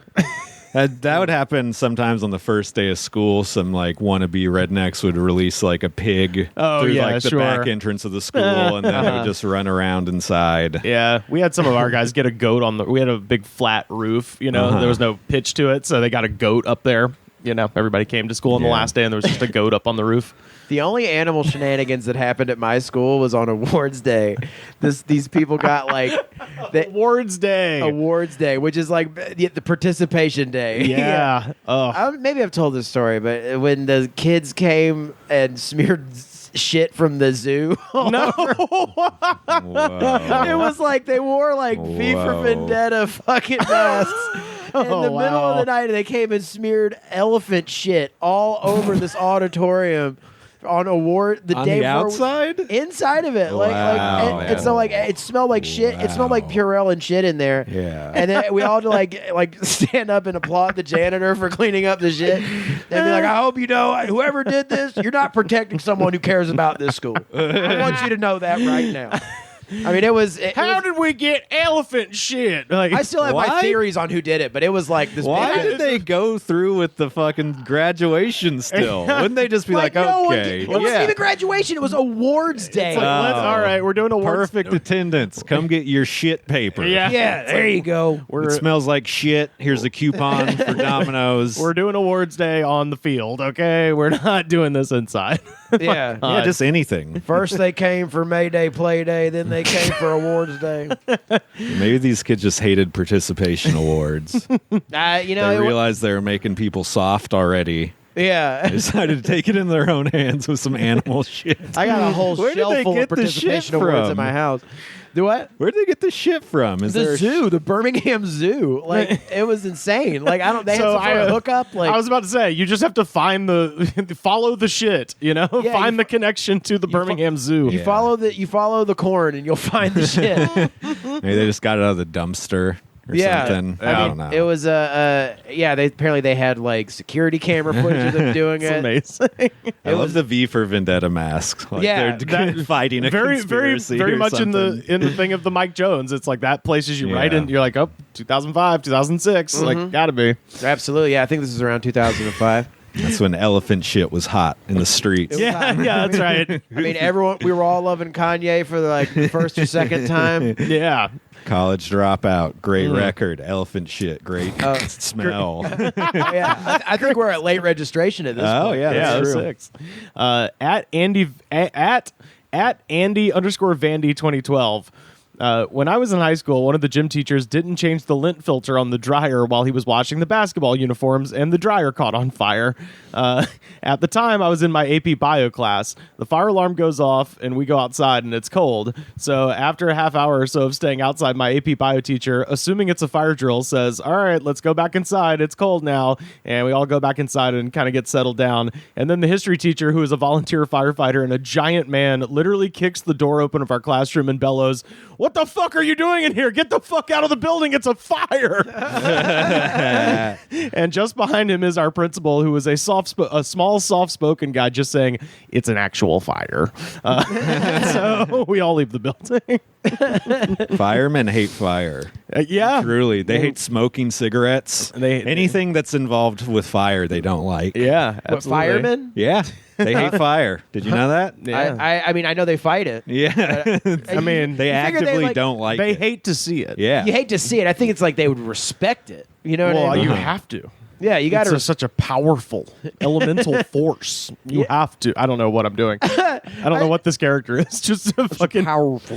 I knew it. I work at a vulture fire department. Kind of Buffalo Bill firefighter. Would you burn me down? I knew this guy, and his dad was a firefighter, and he hated smoking, and not because smoking was bad, but because it could start fires. I was going to say, because he's probably seen a bunch of dead bodies. One time, if he said something to me like, all right, we get it. You fight fires. You're a hero. That's just because he knows people pass out with cigarettes on their fucking couch all the time. Burn alive. Die, It's like, you know what else people do with cigarettes? Look cool as shit. Dying young, cool as shit. Yeah. Hell yeah. Yeah, being surrounded by a fiery mattress you can't escape from. Awesome. That's pretty cool. Yeah. No, there's some firefighters next to. I think firefighters get it too easy. They're universally acknowledged as heroes. Yeah, that's true. And there's some on the way to Carly's house. There's this fire truck, this huge fire truck that blocks this whole street to get into her house. And I'm like, what are they fucking shooting another calendar or something? Look, I know they're needed, especially here. I know they're needed. Yeah. Oh yeah. Doesn't mean I can't give them a little guff though. No, they deserve it. Sure, all hot and bald and wearing suspenders. Knock them off their fucking high horse. Yeah. That's right. They've had it too good for too long, saving people's lives. Dude, one time my friend lived in an apartment complex and he used the dryer and then came out and the dryer was on fire. Yeah. Like the public laundry. That would so happen at our I was apartment literally complex. just about to say, because one of our dryers is not even connected to a vent. It's just a bag. It's a mesh bag. Dude, so that fucking lint liner hasn't been changed since like 2007. You know what I mean? Like, yeah. There's No, no way. I've taken pictures of the bag, so when the apartment burns down, I can sue. Good. Yeah, I've anticipated this for sure. I've never think more about house fires than when I'm here at the house. Oh, why? Because it catches on fire outside all the time. Smoke alarm goes off constantly. The fireworks, the smoke alarm, the flammable ash trees, the terrible wiring. Yeah. The flammable air. The flammable air. The Coleman stoves being used to cook meals around the shanty town. Barbecues. Just 3 barbecues in a row. I was going to say our barbecue, everyone else's barbecue. While you were gone, I thought I smelled gas. Uh-huh. And I called the gas person to come out. Uh-huh. And he kind of like was like, it's fine, man. No, gas smells like rotten eggs, dude. And I was like, oh, okay. And he's like, are you all right? And I'm like, yeah, it's just like there's all these weird smells here all the time. I'm just lonely. My roommate left. Can I touch your hair? I like your tattoos. You want to hang out? Dude, I like your teardrop tattoo. It's cool. It sucks to be judged by the maintenance people. It's awful. Oh, he was so nice. He was like, I mean, no, you did the right thing by calling. I mean, he didn't have anything else to do. No, I'm sure it made his day. Yeah, he was like, no, you're all right though. You sure you didn't smell it? Because then he like ran the gas in our apartment. Right. And I was like, careful. Like, was it the normal maintenance guy? No, there was a gas It was company. the gas guy. man. Yeah. Hey, gas man. How the hell do you know I had gas? Dumb and Dumber, 1994. Peter Farrelly. Classic. This was from our friend Joshua Dixon. Listening to the episode, and I remembered a story from when a teacher got pissed in high school. It started out because 2 different cliques were having some issues. A huge fight broke out in the lunchroom, and 5 kids got arrested. I didn't get to see it, but supposedly a teacher got choke slammed at some point. Complete anarchy. Just fucking somebody, whoa, it's the big show, and fucking threw a Yeah, when table. a food fight turns into a Royal Rumble.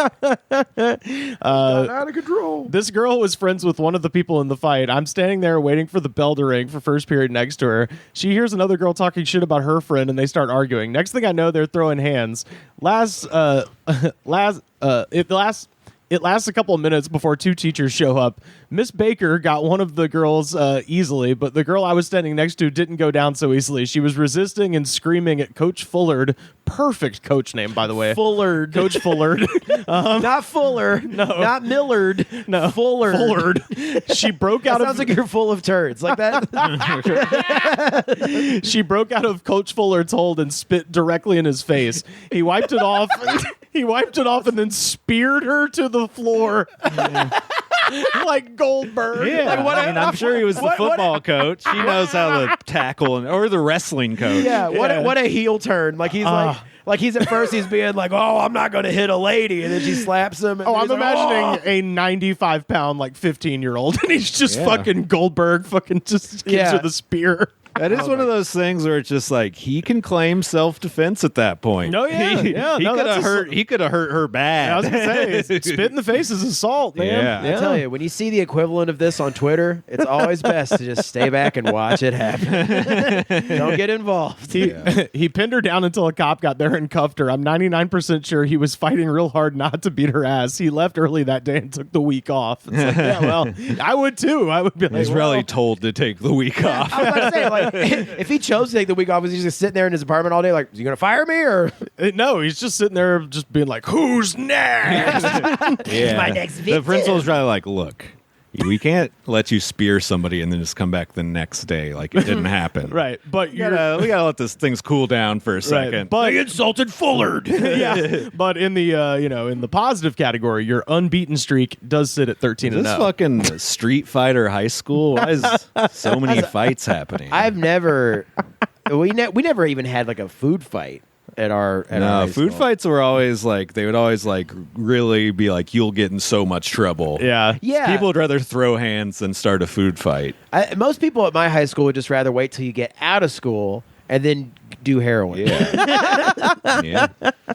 That's kind of what the plan was. Become friends later. He's actually cool, you know? We had our issues in high school, but we're roommates now. I've had a few people from high school come to me and like, dude, I'm sorry that I was a dick to you, bro. I was going through some shit. I've had bullies apologize. That's nice, actually. It's nice. It's so uncomfortable. I bet, yeah, they're doing it for them. Yeah. I mean, they probably also feel legitimately bad. Of course. Yeah. I know a guy who was like a high school bully that I don't think he has any idea he was. Yeah. And I think his life is ruined because of that. Oh yeah, no, I felt good for them, and I wanted to squirm out of my seat when he was telling me, it's like, no, it's cool now. I don't even need it anymore. I don't think about it ever. I don't think about it ever. It doesn't impact me to this day. But yeah, you gotta remember those bullies are like getting punched in the face by their dad or something at home. Oh, life sucks so bad. Yeah. This last one comes to us from Patreon, actually. Dominique Demare says, "Hey, Rivers, so your story about the teacher hitting the students at the McDonald's dug up a long-forgotten memory that I had from when I was in high school. So in 2010, when I was a junior, a teacher had a total meltdown, flipping tables and shouting at the students. I never understood why, but his students always messed with him. They would never listen and pretty much caused all kinds of trouble. One day, he just snapped. I was in the classroom next door, and I remember us hearing a ton of screaming as students ran from the class in fear. From what I heard later, he said some crazy things and demanded they started listening to him. The students claimed to be traumatized, but I think they were just playing it up, to be honest. There is a video of it, however, and it's not really good quality, but at the end you can see where he starts flipping tables. Hope you all get a kick out of it. Thanks for bringing that memory back, LOL. So we'll put this up on our Twitter so people can see it, but this is the video. From Sky News. From Sky News, the video is titled, U.S. Teacher Smashes Up Classroom in Nashville Violent Rage. My life is shut up. Shut up.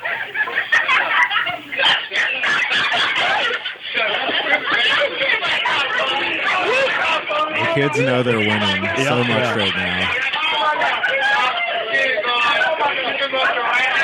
There's been a full-on mutiny. Yeah, they're like, fuck this guy. If you can be absolutely quiet, if you can shut your mouth. Oh, what a psycho. You showed him your belly, dude. It's over. He's got the weak man voice. Listen, I'm gonna come. You can silence. Like, if that's your reaction to this, I have the power. you're a beta male. These kids are all alphas. He just said, I've got the power. And I know it. It is interesting. Hell yeah. All right. He's like trying to do like a cool walk away. What a doofus. Do you know who started the fire in this school? No, me! Is he like on their side? No, now I don't know if you said heard something about fire. Yeah, I don't know if you heard what I heard, but he says, he said, who do you think started the fire at this school? Me. Which I then messaged Dominique Demare and was like, elaborate, please. And they were like, I don't really know. There was a fire in the cafeteria that year, so maybe that's what it's a reference to. So this guy is just basically like flipping tables and being like, you know that shit that was crazy? That was me. I'm fucking nuts. Yeah, and his like silly shirt and his unfortunate overbite are never going to denounce him being like no. This whole first day in prison act he's trying to put on. I'm crazy. I did find something from the Daily News. This is October 11th, 2010. A teacher who exploded on a class of rowdy students last week ended up in the principal's office himself. Wow, what a headline. Yeah. Donald Wood, a math teacher at McGavock High School. McGavock, yeah. Okay. McGavock High School in Tennessee blew up at his 11th grade algebra class on Friday and throwing tables and even shattering a window with a chair. The episode, captured by a student's cell phone video cameras, has been viewed nearly 150,000 times on YouTube. Quote, shut up, Wood says, seemingly joking at the beginning of the clip, man. smiling as students laugh and talk noisily with each other. He crosses his arms, waits for them to calm down, but when they continue to make loud conversation, he begins to lose it. If you could shut your mouth and listen, he starts, but the students mock him, yelling and imitating his gestures. Wood then starts picking up tables and throwing them across the room as students scream and shriek. He picks up a trash can and slams it on the ground and continues to rage. There's an expression that is popular nowadays that this man should adhere to, and it's called "take the L." Take the L, yeah. Just walk out. This guy needed to take the L because yeah. You just got to quit. You just got to you know what? I'm leaving. I'm just gonna step out. So you use the rest of that time to go fill out 30 referrals to the principal. Principal Robin Wall confirmed the meltdown on Friday, telling the Tennessean, quote, I'm not a doctor, but what we saw was a little bit of a nervous breakdown.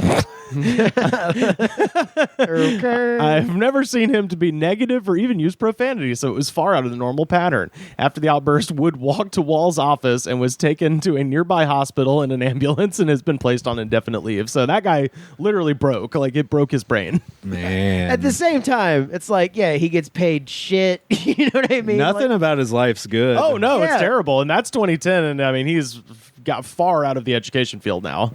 Because he's probably still in the wacky house for all we know. Yeah. No, that man is playing bass in a fucking Journey cover band or something. That's Nashville, baby. It's an Etsy store. That's right. That's right. Bam, you've had a lot of head injuries. Lord knows. But I think, even a person with a lot of traumatic brain injury, there's always things that you'll just never forget. What is something that you will never forget? No matter how hard your head gets busted up against the sides of trucks and porta potties and the lips of jumps. As I get older, I'm not the spring chicken I once was. No, decidedly not. Your face is horrifying, frankly. Thank you. As I get older, I kind of realize that, the memory is a very, it really is about the memories that you keep. And that's where, your heart could lie in that. And that's why the thing that I remember most is never turn your back to Dave England because he's a dick. Oh, he'll flick your ear, and one time he stuck a sparkler in my ear. And then when I was swatting it away, he stuck his hard penis in between my butt cheeks he made a hot dog with my butt cheeks. He pulled my pants down. I think it was technically rape. When he... I miss those guys. You guys are assholes. I'm going to kill all of you. With tricks, you dick. Listen to the rest of what I said. Well, this next section is all about a topic that we will never forget. 7-Eleven.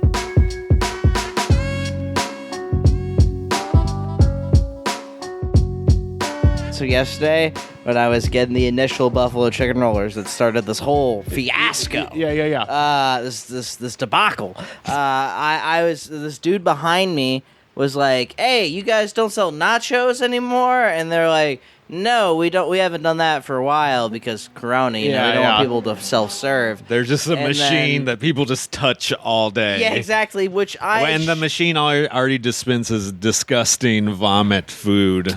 Well, let's not. We don't got the chili gun anymore. I don't have the time to argue the integrity of the chili gun, but it's understandable why it's not a thing anymore. Chili guns don't kill people. Okay, people kill people. No, chili guns kill people. Absolutely. Yeah. But responsible for more deaths, perhaps. This fat guy behind me was like, "So you got no more nachos?" And they're like, "No." They goes, "All right, let me get 3 hot dogs." And they're like, "Okay." And then he goes, "Wait, where's the ketchup?" And they go, "We can put some ketchup on you." And then he was talking to me the whole time, although I had my headphones on, pretending like I wasn't listening. Oh yeah. And then he starts talking to me. He goes, "Man, you can't even fix your own hot dog anymore. Welcome to socialist Russia." Whoa. I was like, is that like even like the bad aspects of like Marxism, like the gulags and stuff? Yeah, that's what you associate with communism. Also, a lot of people would be like, "Oh, you're fixing my hot dog how I want for me. That's a service you provided for me." It's like, God damn it, you put the ketchup on wrong. I like it with extra ketchup. Well, I was about to say, you know good and well that what that means is that man in the days of past put a disgusting amount of ketchup on that hot dog. At least 5 pumps per hot dog. The trick is to get the hot dog, then you cover it with chili and cheese and the ketchup, and then you have massive diarrhea at an open mic. That's what you do. That's what you do. Oh, see, you don't ever get the hot dog before the mic. You get it after you're set, and then you can go home whenever you want. I live on the edge. It's my brand. Sometimes you're hungry. You're like, my set will be better if I eat. No matter if it's poison. And I walk past a 7-Eleven. That's a conspiracy. Why is there always a 7-Eleven by comedy venues? Why is there? My favorite thing I saw, when the hell was this? This was like back in May. I walked into a Circle K, and they had it like just the cart where the rollers usually are, where all the hot dogs and stuff was just empty, and they had a sign that says, "Valued guests, we are temporarily discontinuing the roller grill program at this store. Thank you for your inconvenience." And I love that they called spinning tubes of nitrates a program. I love that they call it that, because it is like a program. Would you not call the fucking scientist building rockets at NASA a program? I suppose. Would you not? I associate that with like college sports teams. Yeah. A program is like the baseball program. Yeah. It feels more multifaceted than just some hot rods rolling fucking dogs. I imagine some dudes in some white coats with some clipboards. My friend messaged or just replied to one of my tweets today about it. Congratulations. I know. But my friend actually works for 7-Eleven. He does he helps like corporate, and he helps come up with like the stuff they have, and they're bases in Dallas. Shout out Mel Ansari, very funny comedian. Oh shit. Okay. So the one silver lining about going back to Dallas is I get to go have a taste test at the 7-Eleven corporate office. Whoa. See what new wacky shit they're making behind the scenes. Oh my god. Please keep me please text me, live tweet that. I want to. I want to find a way to incorporate the They're gonna try to just get you to sign an NDA, but you gotta come on here you gotta come here on a secret name. Yeah. They're Manuel Dagden. They're gonna put your phone in one of those Dave Chappelle bags. They're like, "Don't look at us. Don't tell anyone about the." I could definitely see them making a no phones out rule, but that doesn't. You can take pictures with your brain still. And I will. I'll remember every moment. Trust me. Go in there wearing a wire. They catch you and they fucking torture you like James Bond in Casino Royale. They're just whipping your nuts. Dude, I should go into the 7-Eleven corporate office with a mic like this, like a Shure, just taped to my chest, and like a Behringer interface strap, and a backpack and my laptop in my backpack. You gotta have a gun taped to the back too. just like Bruce Willis and Die Hard. Exactly.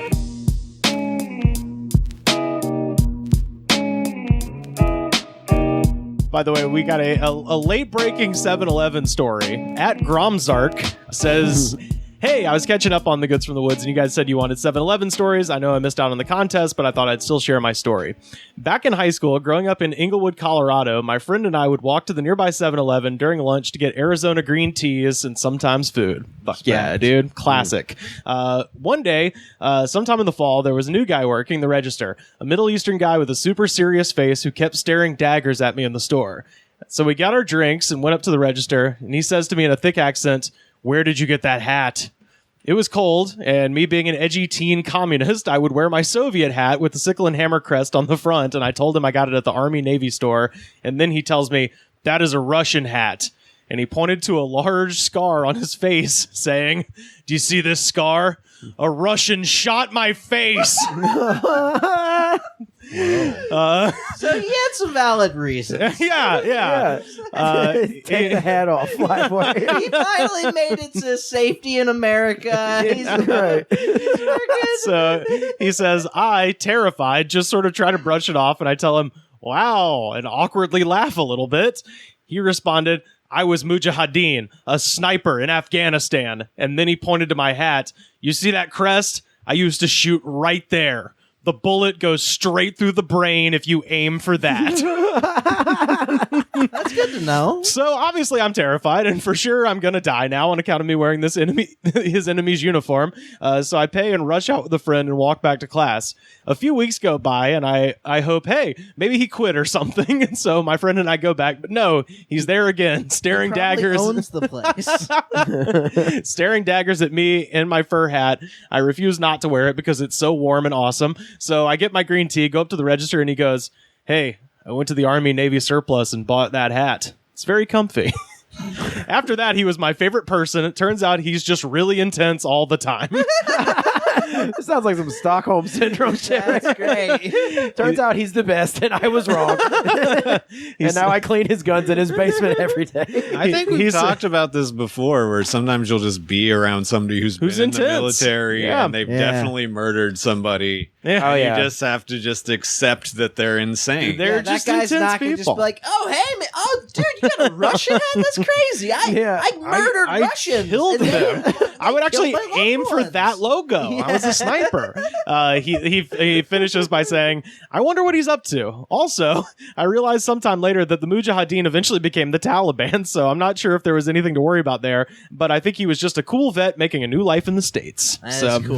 Yeah, Shout that's out to awesome. him and shout out to you for Well, the the Afghans and the Russians fought Right. for a long time. Well, also, not for nothing, the Mujahideen did eventually become the Taliban, but that's because we were completely backing them the whole time. That's a CIA push. Yeah. So this guy definitely got to the States because he probably did kill a shitload of Russians. We're like, come on over, dude, whatever. Right. Fuck yeah, thanks, bro.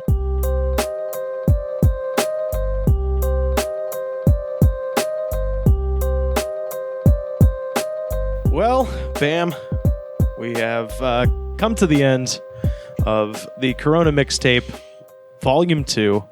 But before we go, I have just one more clip to play. Yeah. And it was, and you can hear this on the recording.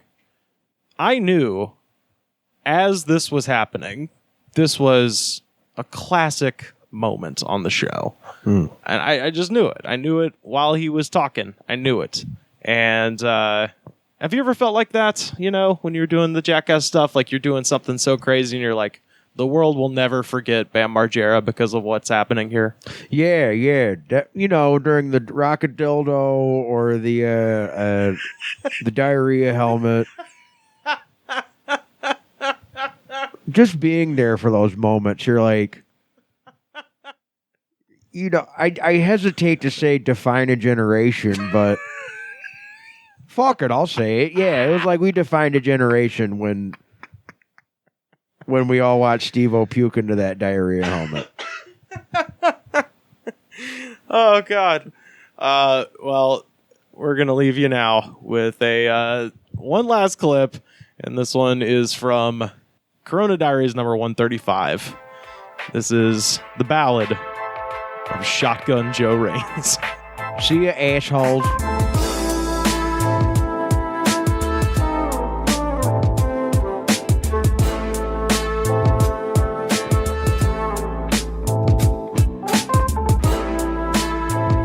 One time I almost got arrested as like a 15-year-old. Oh. 14-year-old. What happened? It's so fucking stupid. We were walking home from school and we thought it was cool to smoke cigarettes, so we were in the woods smoking cigarettes. Hell being yeah, dude. cool. What? Being all cool and shit. Hey, man, you got some Marlboro Lights? I want to smoke them fuckers. Yeah, I stole some from my dad. Let's go to the woods, Shit, man. I got that kid who got held back twice. He bought all those cigarettes, man. Yeah, we were smoking cigarettes in the woods, and we found this like tree house in the middle of the woods, and we were like, "Well, this is far from everything, so I guess fuck it, let's smoke on the tree house." Hell yeah, dude! Yeah. We might have been smoking weed too. I don't know. It was like the first time I tried weed was also around cigarette time, but something was being Cigarette smoked time. in the woods. And we were like 14, 15, like ninth grade, whatever that is. And some kids, it's so embarrassing. Some kids were like sixth grade, maybe, like way younger, but there was like an army of them, found us. And they were like, "Hey, man, that's his dad built him that, and he's dead. You guys are fuckers. You can't be on there. That's his tree house. His daddy built that from him." And Get away from Fort Who Dead died, Dad. the kid or the dad? I don't, who fucking knows? And so an army of like kids that were like embarrassingly younger than us, like intimidated us and basically chased us through a neighborhood because there was like a fucking army of them, and we were like 14 and fat and shy, so we weren't fighting anybody. And you've been smoking cigarettes, so it was hard to run. Yeah, and you're like, we knew we got caught doing something bad. They were like, "Y'all smoke? That's bad." Like they were Wow. doing that redneck thing where they're judging you super hard for something that's not really a thing, I guess. It was- Right. And then so like easily like 14 of them were like chasing us. This is look. I'm going to say this now.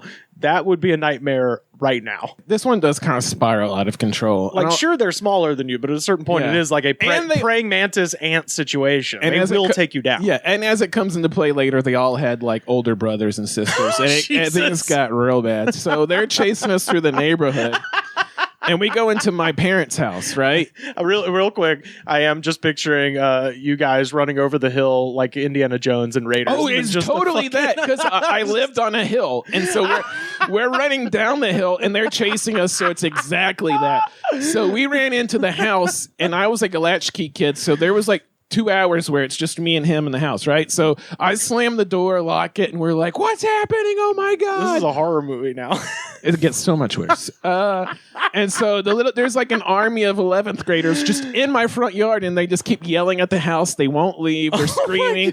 So we're like, what do we do? And this is where the beginning of the spiral. They start throwing rocks at the windows. Okay. Right? And they're hitting hard. They didn't like shatter or but still. break it, but still it's like, what's happening? Yeah. So, I mean, I'm from Alabama, so of course my grandfather, when he died, left me a bunch of shotguns. Holy shit, dude. So one of them didn't work, didn't have a trigger. But it's like these are two separate issues. It didn't work, and it didn't have a trigger, and it wasn't loaded. Yeah. So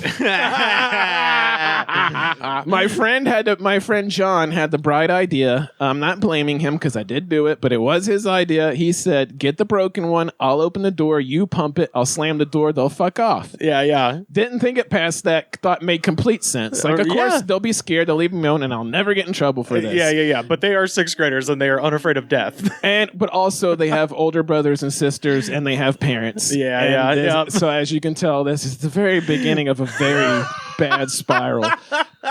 And so he opens the door, pop, slams the door, put the gun back, high five. We did this. Nothing bad will ever happen.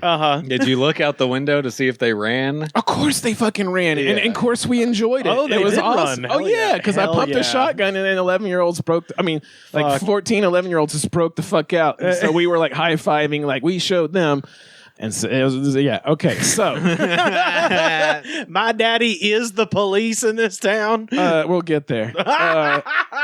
And so the next day at school, I start noticing, maybe it wasn't the next day, but I'm pretty sure it was the next day. Yeah. At school, I start noticing everybody's looking at me real crazy. Everybody's like, shh, and like everybody's got gossip.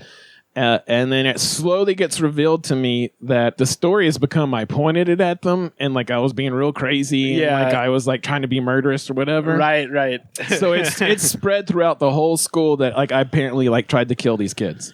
And then it gets real dicey for a couple of weeks because the brother of one of them, a brother of another one, and then these two redneck dudes who were just fucking bullied me nonstop for the rest of my high school career were dating sisters of the guys.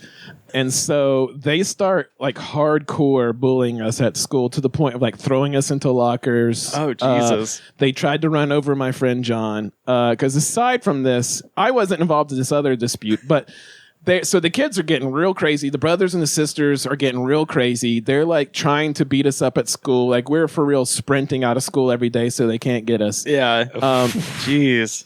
My friend John and all this because you point a gun at it. That's the thing is, there was no pointing of the gun, and so like John and this other guy we knew, and I fucking hated this dude because he was just dumb.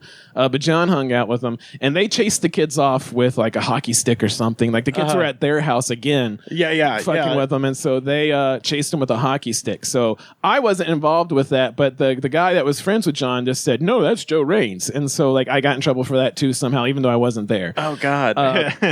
So that guy, like literally, he basically the only reason we didn't get in trouble is because one of the older brothers literally tried to run over John in his car. Oh, fuck. Like he hit a mailbox trying to get him.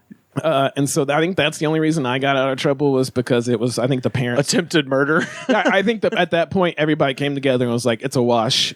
Everybody did crazy things. But anyway, so for... Everybody did things that we can't take back. But like, so like this is all going on. And then this guy named Jared... I said his name. Fuck him. I hope he's on fire. He bullied me forever because of that. And so... like he would wait for me in the neighborhood every day and try to fight me. But I was like 14 and like not at all violent. So I was like, I don't want to fight. And so he would just basically get in my face, push me and like just beg me to fight him every day for like months, even after the police got involved. And so this is all going on. Everyone at school thinks I'm a school shooter. Everyone hates me. I have to sit at the like redneck. No wonder you do comedy. Oh, this is like one of many things. I was gonna say you're 14 at this point, so this is like Columbine time, right? Yeah, this is like a couple years after Columbine. So everyone thinks I'm a school shooter. Everyone thinks I'm a freak. And so that year I had, and like all my friends had different lunches. So that year I actually did have to sit at like the freak redneck table where everybody was like, like missing an eye or something. the land of misfit toys. Yeah, but even like I was like below that. I was like I was at the table with the kids trying to scheme their way into the misfit toys table. Oh wow! Where it's just like the guy who this is a separate table, but a guy who takes his eye out, he was there. But anyway, you want to know how I got these scars? Anyway, so like this is all going on, and it's all already bad.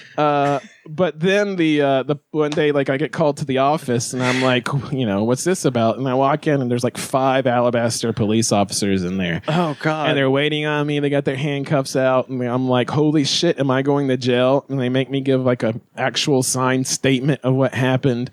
And they were like, you are not to go in those woods ever again, or you will go to jail. You are not to speak to those kids again, or you will go to jail. And your parents weren't here for this? The parents didn't know yet. Well, I mean, your parents. My parents didn't know yet. Oh, wow. Like I never told them about the guy. I got, even before this, after this, for other reasons, like this is one of many things I got bullied about in high school. Like this is not even the first time a whole entire auditorium like pointed and laughed at me. Like I have many of those. Jesus, like this is the one where the parents didn't know yet, and then after the police made me give the statement, and they're like up my ass, threatening me and shit, trying to like alpha male me or whatever. It's like, guys, I already know this was a bad idea. I've almost been murdered. Like I get it. Yeah. Then they like their big thing for me was, we're not going to arrest you, but we're going to call your parents. And they told my parents like the not true version of what happened. Yeah.